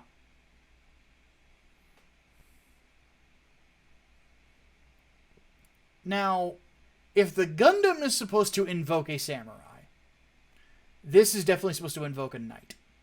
Oh, yeah. That's a suit for dueling. Yes. This is an interesting one for me. Because every time I look at the Gian, I think to myself, I really like the weaponry. Here's the perfect file photo again. I really like the weapons. Like, I like the idea of having a shield that actually doubles as a ranged weapon. In this case, it's a mine layer. And launched hover mines. I love the beam saber. I love that it has a guard on it. It's very aesthetically pleasing to look at, the weaponry. The design on the rest of it, I like everything except the head. Yeah. Honestly. Like, the torso looks really, really good. It's very sleek looking, a lot like the Gundam. It really is just kind of like, it is like, one's a knight, one's a samurai. This is the best way to look at it, you know? The downside is there's not a lot of good shots of the damn thing here. Here's it next to the Gelgoog.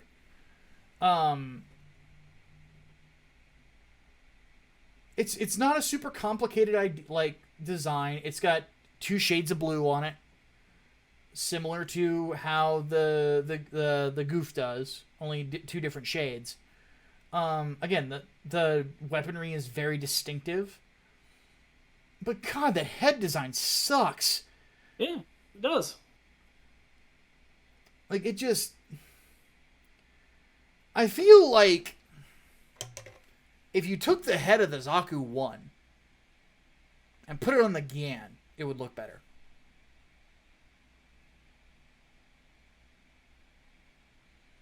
Or heck, even the head of the Dom would look better on this thing.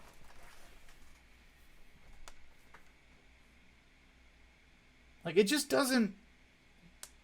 Just that head shape, just... It looks like a dork. Yeah. He just looks like a nerd. Like, this is like... If Makuve didn't have Cassilia's backing, like, you get the feeling that he would hop in this thing, people just laugh at him. Like, look at this fucking dork with this fucking French-looking Gundam mobile suit. Like, what the fuck is this guy? Come on, guys, let's get back on our Zakus. This fucking nerd. Quit playing. Like, for real, bring me the guy I have to fight. Quit playing. Yeah, like, you look like you just came out of a Dungeons & Dragons session. Like, what the fuck are you? Oh, God, the head design is so stupid. Okawara, what were you thinking? Oh. This might have been a situation where they were stressed for time. Yeah. Oh, my God, look at that. The head looks like a placeholder. Like, it does not fit the body at all. No, it really doesn't. Like, it just...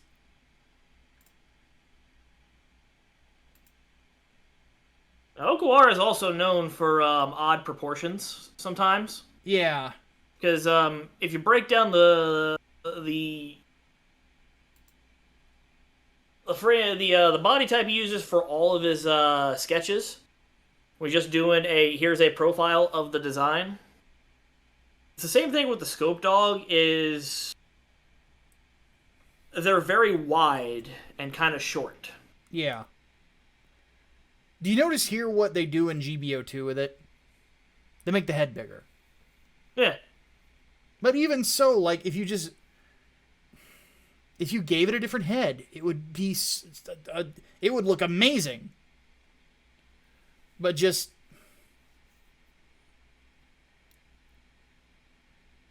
yeah, it just looks like a placeholder. It just doesn't look good.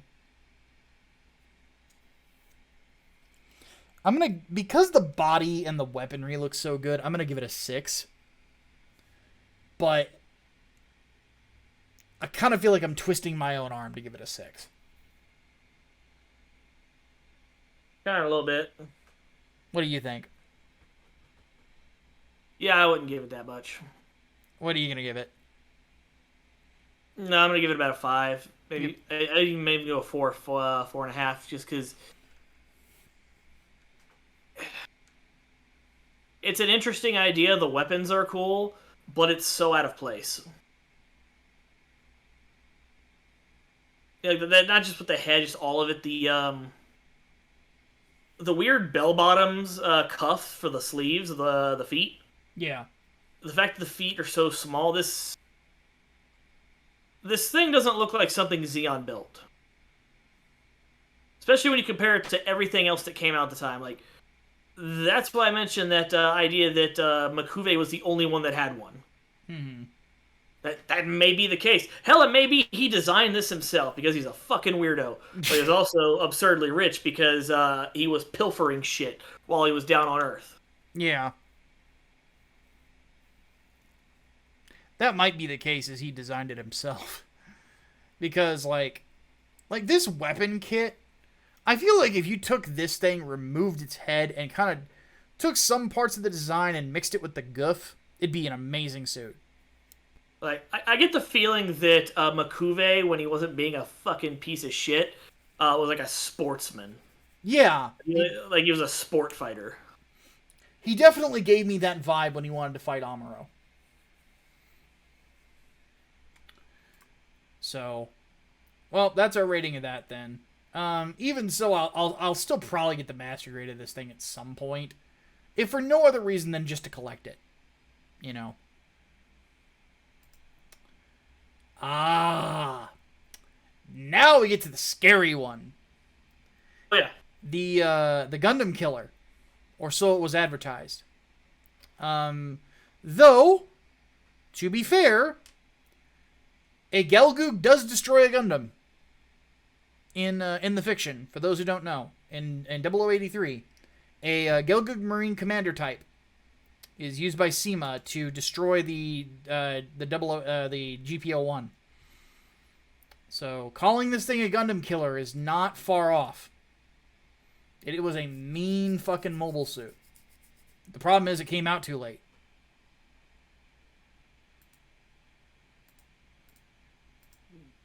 The Gelgoog from a spec place outperforms the Gundam. Like, the Gelgoog is the answer to all the data they've gathered on the Gundam. The issue is they can't prepare for the Gundam with Amuro as the driver. Yeah, that's the big kicker. Is when Amuro and Char fight each other, when Char gets his Gelgoog, Char loses pretty handily. But that's not because of the Gelgoog. A lot of it is because Amuro is just that fucking good at that point. Because for those of you who have not seen Char's counterattack, Amuro is just the better pilot. He held his own against the fucking Sazabi in a Riggsy. In a mass production Zeta. Then when he had a mobile suit that was on par with the Sazabi, he fucking wrecked it. The only time Char had him on the ropes ever since their first fight is with the next mobile suit we're going to look at, and that's because he had him outgunned. And even then, Char almost lost. So, the Gelgoog, though, as a mobile suit, if anybody in here has not seen 0083 yet, watch the opening of 0083 and watch Anavel Gato in one of these things. He literally is tearing mobile suits to pieces. The only reason that he couldn't keep going is his just suit got too damaged to properly move. The Gelgoog stats outperform the GM and technically outperformed the Gundam. Technically. The issue, the issue that everyone had is, one, obviously, if they fight the Gundam, you got to deal with Amuro. Yeah. Have a good one, Mouse.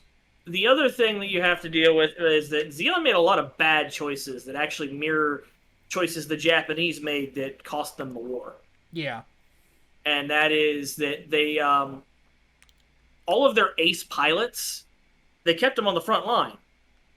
They didn't pull those guys back or rotate them back to train new pilots. Yes. Like, here's the thing that we learned, that we found out. Like, here's what they train you to do in the academy. Well, get that shit out of your head, because that shit will get you killed. Here's what you really do in that situation. And so, by the time the Gelgoog rolled out, they had nothing but inexperienced pilots left. And that's one of the saddest parts of the Battle of Bawaku is, seeing a Gelgoog eat shit, and he goes to the cockpit, and it's a fucking kid inside crying, "Mama, no!" Yeah.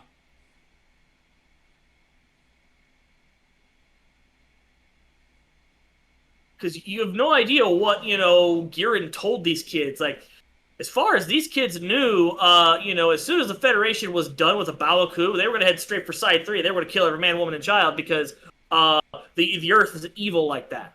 Yeah. And Girin was a fucking asshole, so he just sold them that kind of propaganda.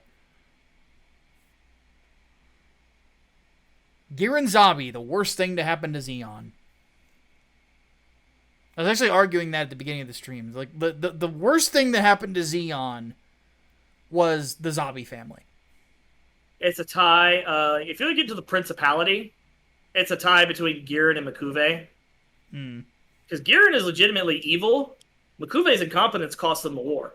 That's true.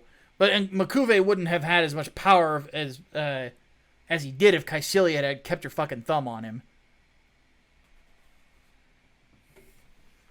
The zombies just were fucking a bunch of morons. That's sort of the thing about the whole thing about like Zeon in general, is all their leaders were fucking idiots or just sociopaths. There was one good thing that came out of Zeon leadership. Why is it not showing up?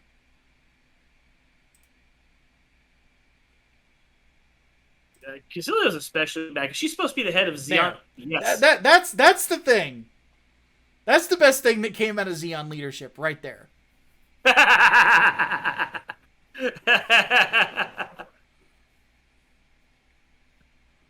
Zeon genetics at its finest. Haman-sama Banzai. So, back to the mobile suits. Do we have to? I mean, folks, if you haven't already, find the manga 30-something Office Lady Haman-sama. It's hilarious.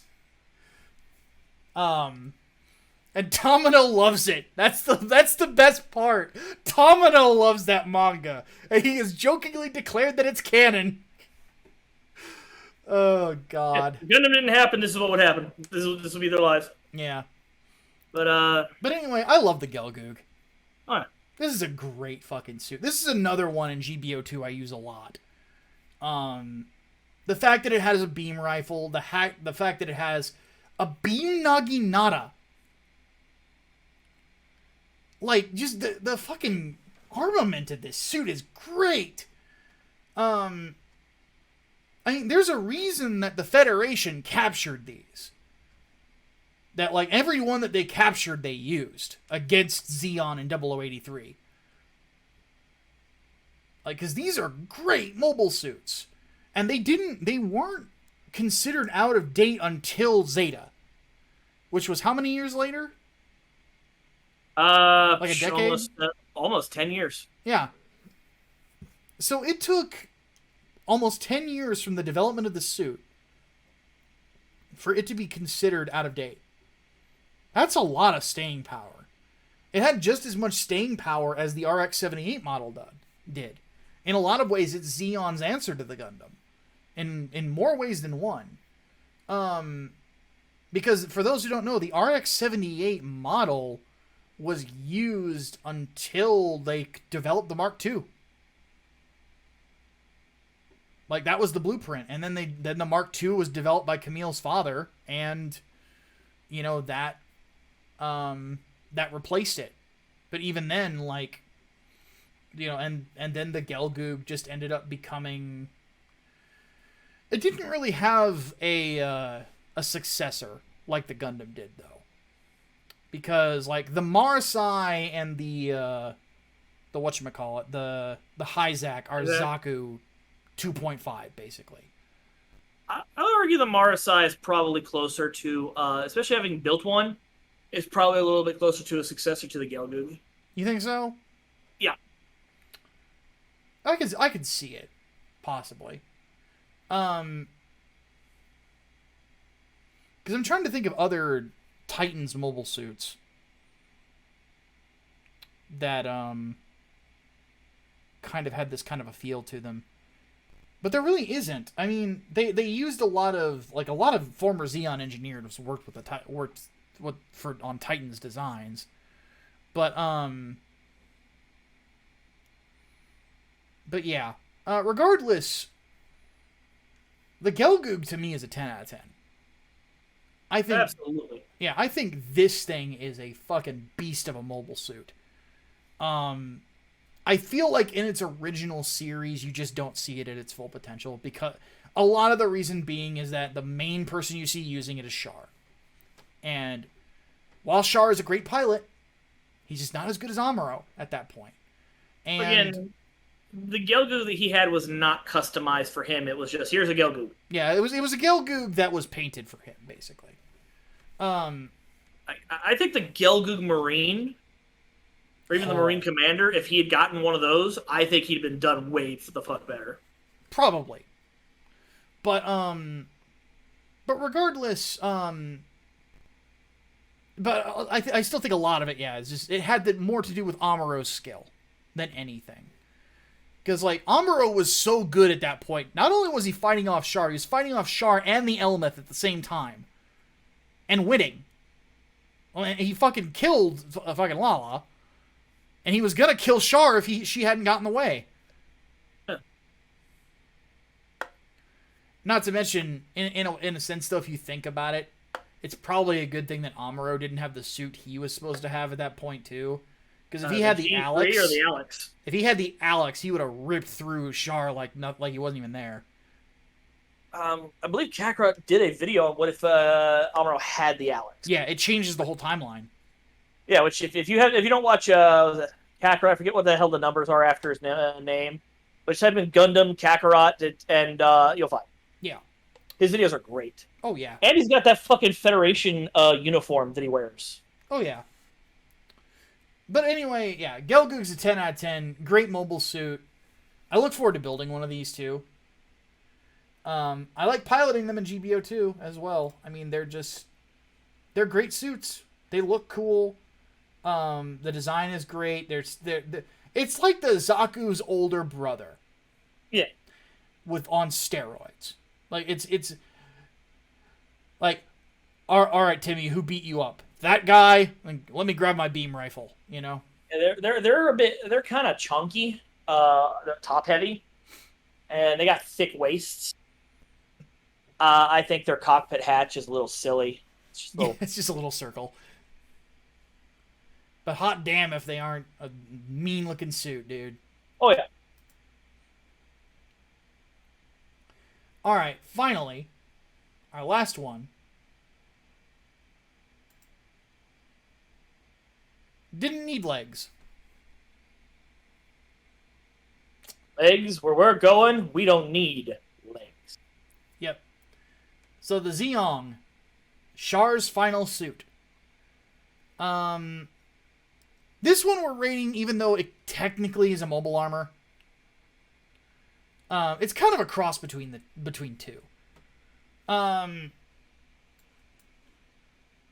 you're kind of splitting hairs at that point, because then you're saying like the Rosen Zulu is a mobile armor because it had fucking wire bit hands. Yeah, that's a fair point. This is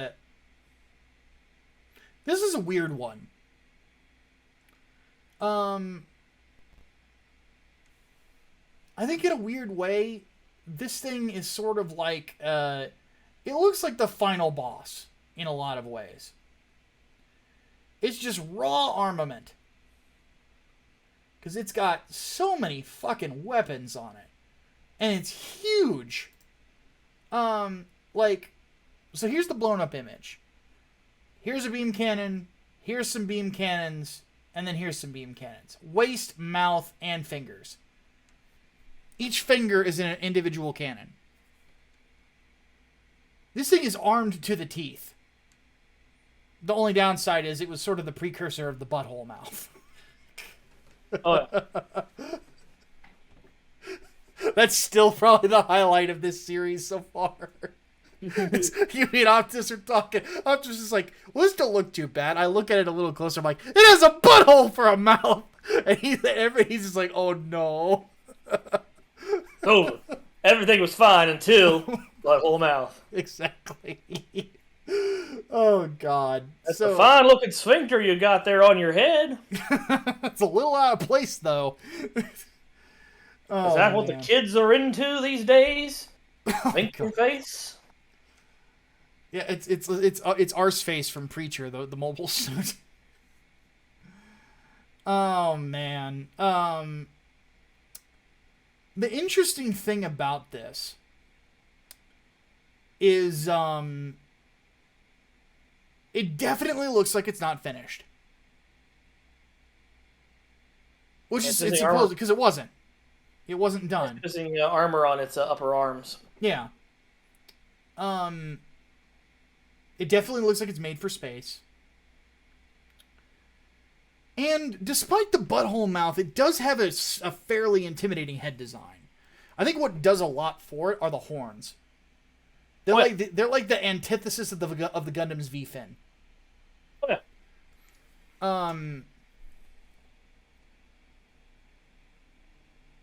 The fact that it's not red makes it feel like Char jumped into it.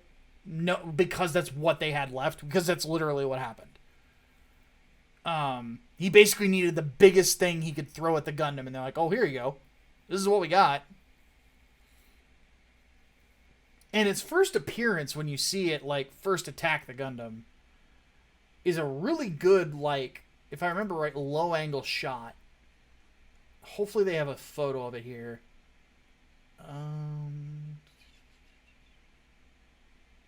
Right here. No, this is later in the fight, but this is a great shot, though. Because Amuro tore this thing up, but Char almost killed Amuro with it.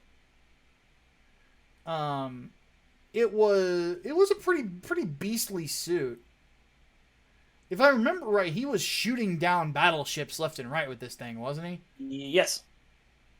One hand was enough to wreck a battleship. And then if I remember right, he took out the head and the left arm of the Gundam. Yes, and that was just in their scuffle. To be honest, if Char wasn't out there looking for Amuro, the battle would have gone a lot differently. But the fact was, he went there looking for Amuro while ignoring all the other shit that was going on. Yeah, a lot of the reason for that just being he wanted revenge. Oh, yeah. He did successfully destroy the Gundam with the Zeong, and that's where you get, final shoot. Yeah, because that final shoot almost kills Char. So here's a photo of it. It's very close to a kill shot. If Char had not taken out the Gundam's head, he'd be a dead man. Because this would have hit. Because what a lot of people don't know about Gundams, the head is a camera. Yeah, the eye is like several camera clusters for each eye, plus the head sensor, front and back. Failure asks, wasn't there a version of the Zeong that had legs? Yes, called the Perfect Xeon. Here's what it looks like if it was finished. Yeah, it's an MSV variant. It was huge, too. It was bigger than the Double Zeta. But but yeah, needless to say, it's a really interesting design. It's still like, it's still intimidating. That's the thing. Like, a lot of it I think is because it towers over the Gundam. Like every time you see it, it's a low angle shot. Like even this here is a low angle, you know. And low angle shots are really good to sell size for those who aren't familiar with how camera angles work. I feel like I'm talking too much. Give your expanded thoughts on the Zeong. Zeong is definitely a less is more.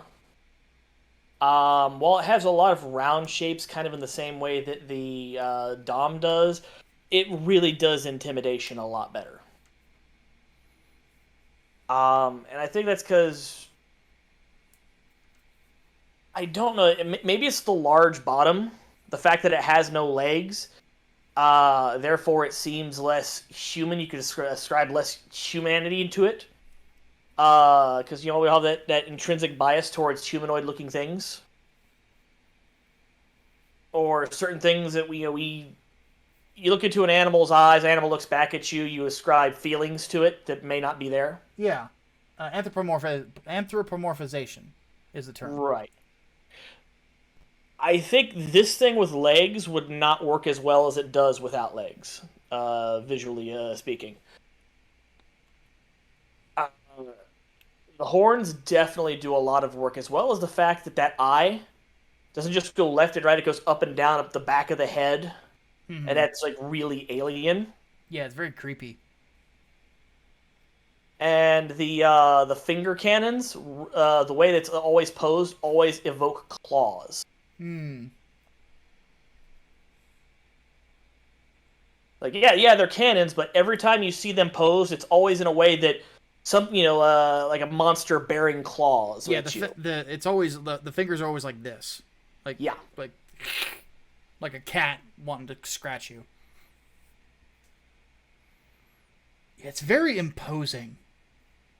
I think it's really definitely that top chest piece, with those thrusters on the front and back and the pauldrons. Kind of feels like Okor was trying to do that with the Dom, but it didn't work out as well. And then he figured out what he did wrong for the Zeong. Yeah, because both the Zeong and the Gelgoog have much bigger shoulder area. And I feel like that sort of makes the arms look more intimidating. A later suit that we'll talk about with Double Zeta, the Dryzen does that too. Yeah. In my opinion, the Dryzen, though I don't like its color palette as much as I like the Dom's color palette, I think its design is a lot better than the Dom. But the muted color palette of the Zeong, I think, like the really super light pastel, I think it's so different from everything that we've seen so far. It definitely helps it stand out. Yeah. Did you know this thing has a master grade? Yeah. I think it's gonna be huge. Probably is. I want to build it. I'm of the opinion that if you can make this thing a master grade, you ought to be able to make the fucking Kshatriya a master grade. Damn it. I really want a Kshatriya master grade. That would be so fucking cool. You say you're going to buy it, and I'm reminded of earlier on the Blue Stinger stream, you're like, why don't I have any money? And I said, well, there are lots of reasons. That's a fair point. Oh, goodness. Gee, feller, how much time have you got? Yeah. All right, let's give it a final rating. I'm going to say this thing, I can't give it a 9. I can't give it an 8. So I'm going to give it an 8.5. I feel like it's incredibly intimidating. It's a good final boss. It just doesn't have the it doesn't have that same sort of eye-catching look that the Zaku does or the Gelgoog does, but it's close. Or not quite the fucking this is Nozaku boy. The fucking Yeah. Get the Galf, yeah. So, Now, still like 8.5. It's really good though. I'll give it a 9 just because, yeah, it doesn't have that standoutish where this design carried on. Or you say Zaku, you immediately think of Zaku. You think of the Zeong, and you just think of finger guns Yeah. and the head. That's it.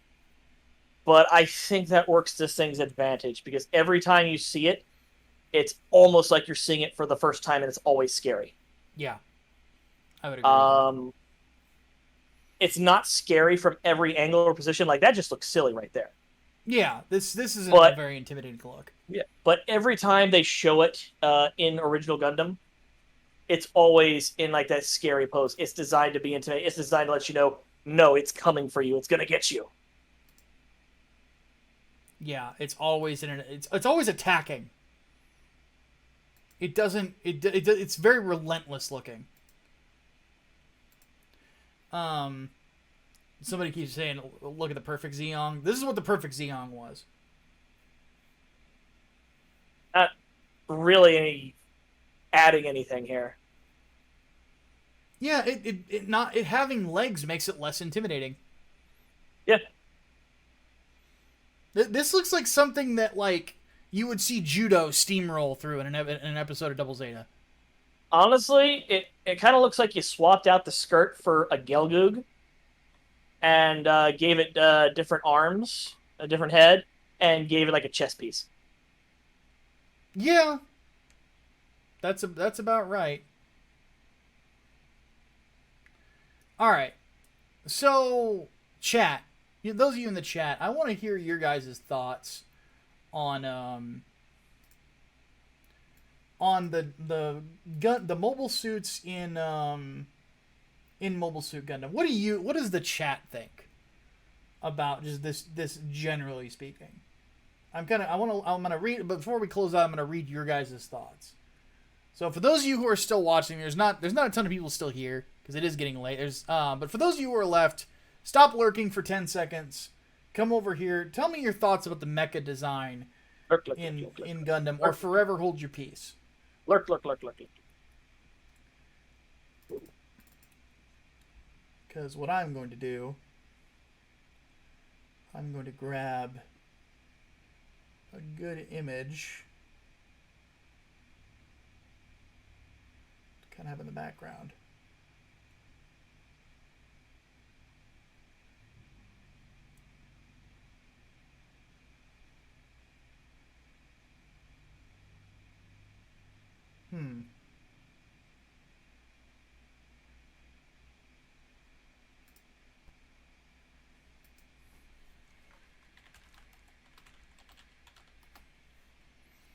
Not a lot of complex thoughts. Some people just really just like the designs quite a bit.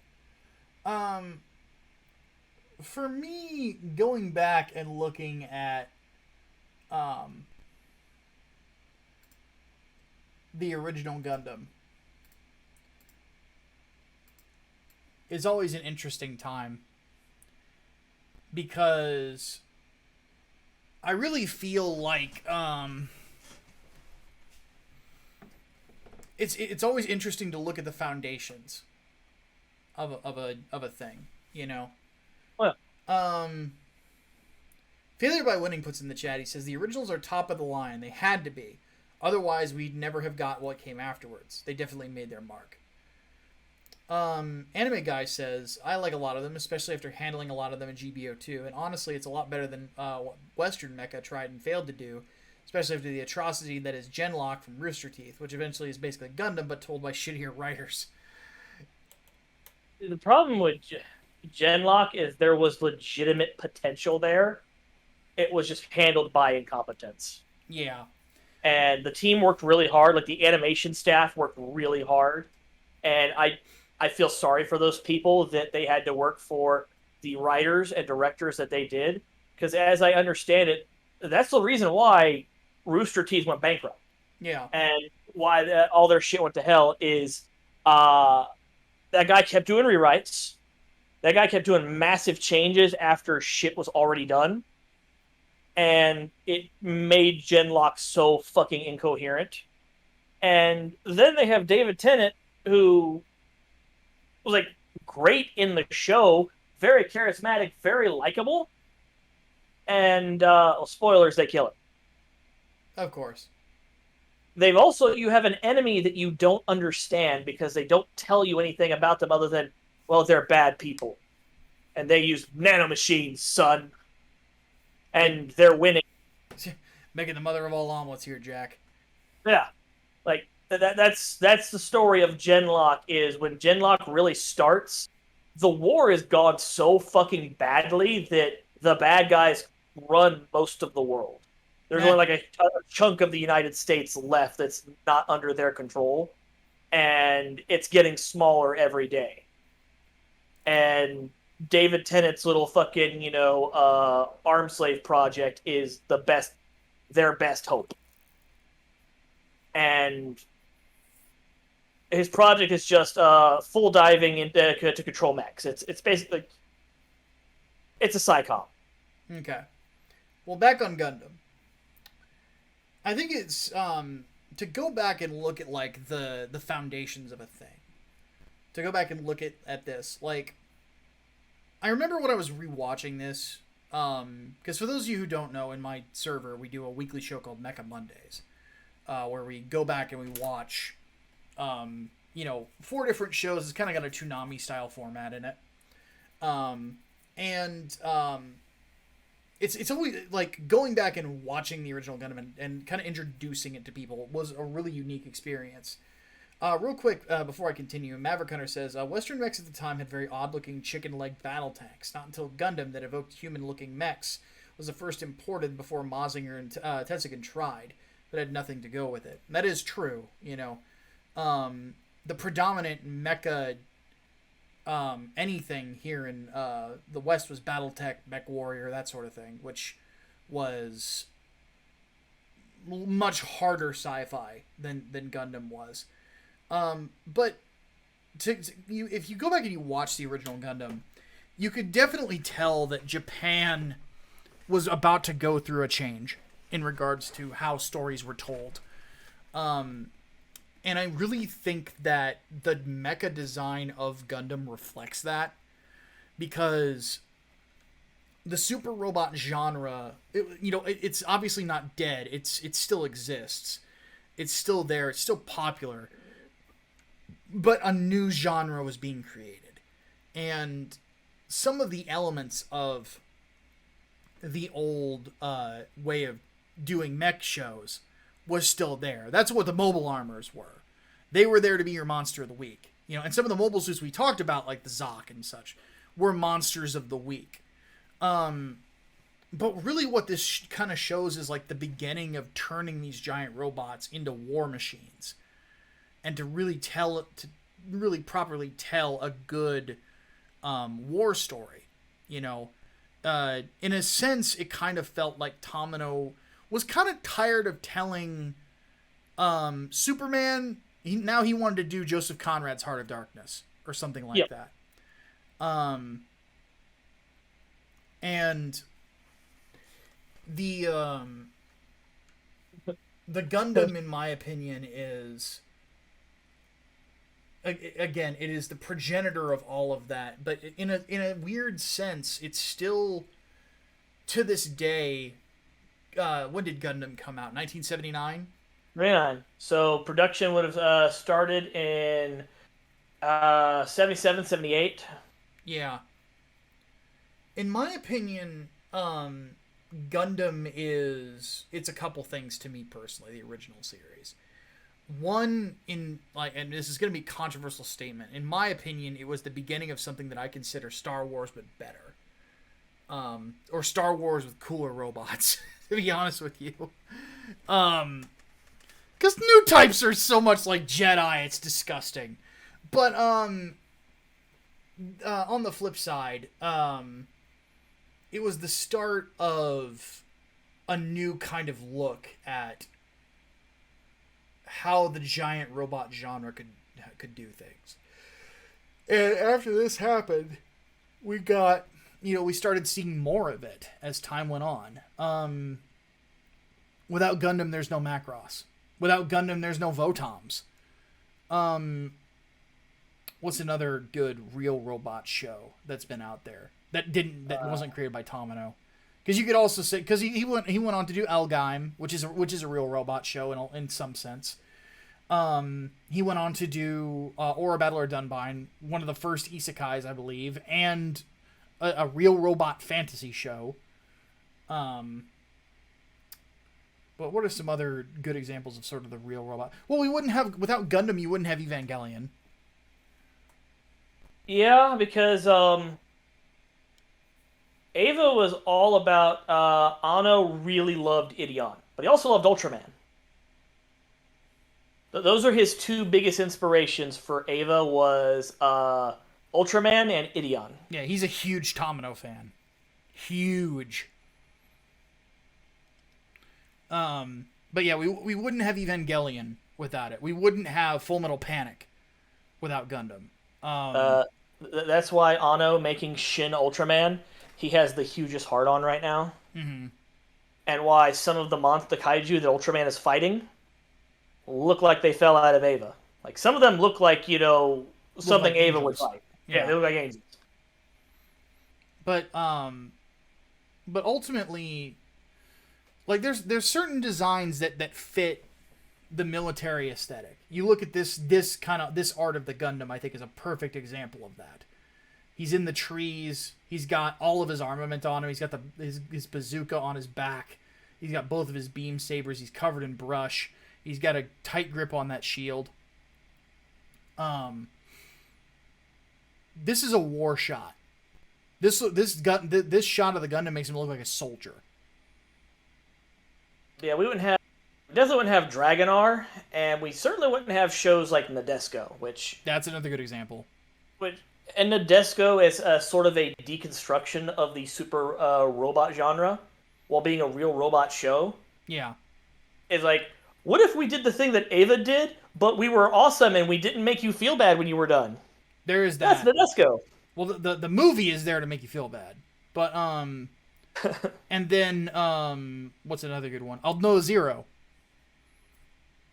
Because Aldnoah Zero is Gundam in reverse. Yeah, Aldnoah Zero is so great until it isn't. Yeah. But goddamn that soundtrack. Oh god, yes. And now Sawano does Gundam. His soundtrack with fucking Hathaway was amazing. Yeah. But when it comes right down to it, like, I think that like, a lot of these designs, you look at them and you see how they inspired other designs later on. The Gundam, even though the Gundam pulls from Daitarn 3. Not Daitarn 3, Zambot 3.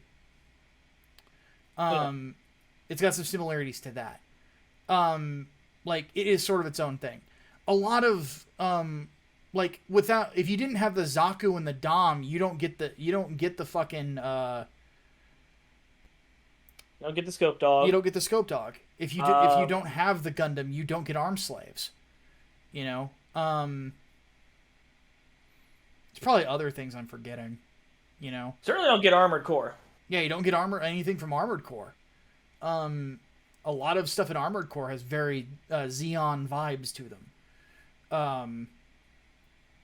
It's just so crazy to look at these designs, and even the ones that aren't as strong. Like, well, time has just kind of shown that they just didn't have much strength to them. But the ones that like are classics, like, holy shit, they set a standard that just, in a lot of ways, I don't think has been matched in some degrees. Lines where not much was changed in later iterations or later series, but it really feels like this thing is cooler than you think. We're just real sorry we didn't have more time to show you. Yeah. But the next guy will. Pretty much. Like the Act guy.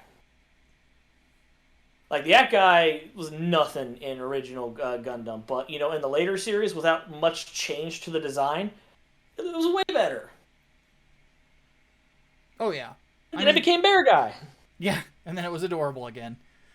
That's one of the reasons why I forget, I think it's the art director for GBO2 every time they release new artwork saying that the new season is starting, we're loading the new MSVs up, no matter where the battle they're depicting takes place in, there's an ACT guy in there somewhere. There's always an ACT guy hidden in there. It's like the dude that does the comics about the nuns. Yeah. There's always it with the ducks, and there's always a chicken in there somewhere. Yes. Like hidden. Same thing. I like that. But, I really think, though, just, like... I think it's hard to argue that the Gundam itself might actually be the most iconic mecha ever created. Like, just the simple fact of everything that it inspired. And again, the fact that there's a giant statue of it that moves in Yokohama. Like, this thing is... In a lot of ways, it is the standard in which mecha is held to. You know? And... yeah. It's one of my favorite shows ever. The original. Like, it's I would argue the original Gundam is one of the greatest shows ever. Like, for those of you out there who are watching the video that's on replay of this or what have you, you're with us live, if you have not watched the original Gundam, you are missing out. Go watch it wherever you can find it. It is really, really good. Whether you watch the whole series, which I actually prefer of the two, or you can watch the films, it's amazing. And yeah. You're not wasting your time with it. It's an amazing show. Xavier, what are your final thoughts? It is so weird to think that just this toy that Tomino tricked the producers into making because, it's going to sell toys, just so he could tell his different kind of robot story, his war genre, would echo out and affect anime the way it did. And it's so bizarre to think about that, ripples in a pond. From Gundam, so much came about. And it stayed on that weird trajectory. Everything kind of did Gundam but its own way, and we got some fantastic series out of it. And it stayed that way up until Eva. Yeah. And then everything suddenly became Eva. Until, Haruhi came out, and then all of a sudden everything was trying to be Haruhi and slice of life high school. And it's so weird to see the trajectory of anime in general, how this one thing comes out and it affects everything that comes after it for the next 10 years. Macross comes out, and now all of a sudden everybody's working the Aitano Circus into their story somewhere. And it's so weird to think that it just started from, I wanted to make a show they never would have made anyways, so we tricked them. Pretty much. I don't know how true that manga is about Tomino making Gundam. Like, I'm willing to bet that is like a lot of that is bullshit, except for like the minor things. Yeah. Like the voice actor for Char showing up drunk because he thought this was stupid, but he still had to audition anyway. Yeah. And then seeing Char and like, no, he sobered up immediately and got the role. Or Tomino striking Amuro's voice actor so you get a better performance out of him, from the Bright scene. Nah. Like, I don't know how much of that is true, such as him, tricking those producers to get funding for Ideon. That's hilarious. That one's hilarious. Yeah. This is the story of Ideon, which about these 3 rescue trucks that defend the neighborhood and preserve justice from evil space monsters. Okay, we're on board. Okay, great. Now that they're gone, let me tell you what we're really doing. Damn the Buff Clan. Yeah. These 3 vehicles are the last remnants of the 4th civilization. Oh. It's a giant Lovecraftian robot god. But anyway, back to Gundam. Yeah, I mean, just to conclude, like, guys, if you have, like, seriously, go watch it. And just one thing I will say. When you watch the original series, you're going to want to watch 08th MS Team. Then you're going to want to watch 0080. Then you're going to want to watch 0083. then you're gonna want to watch Zeta. Then you better watch Double Zeta, or we're gonna kick your ass. Everyone tells you don't watch Double Zeta, it's stupid. They're fucking lying to you. Yeah. They're upset because they don't like the first 5 episodes. Basically. And not to First mention... 5... It's 49 episodes long! Yeah. And not to mention, guys, the main villain is Haman. And do I need to say anything more than this? No. No, I don't. It's a beautiful view. That ass is so good that even cabs are attracted to it. Cabs, like men's penises. This is true.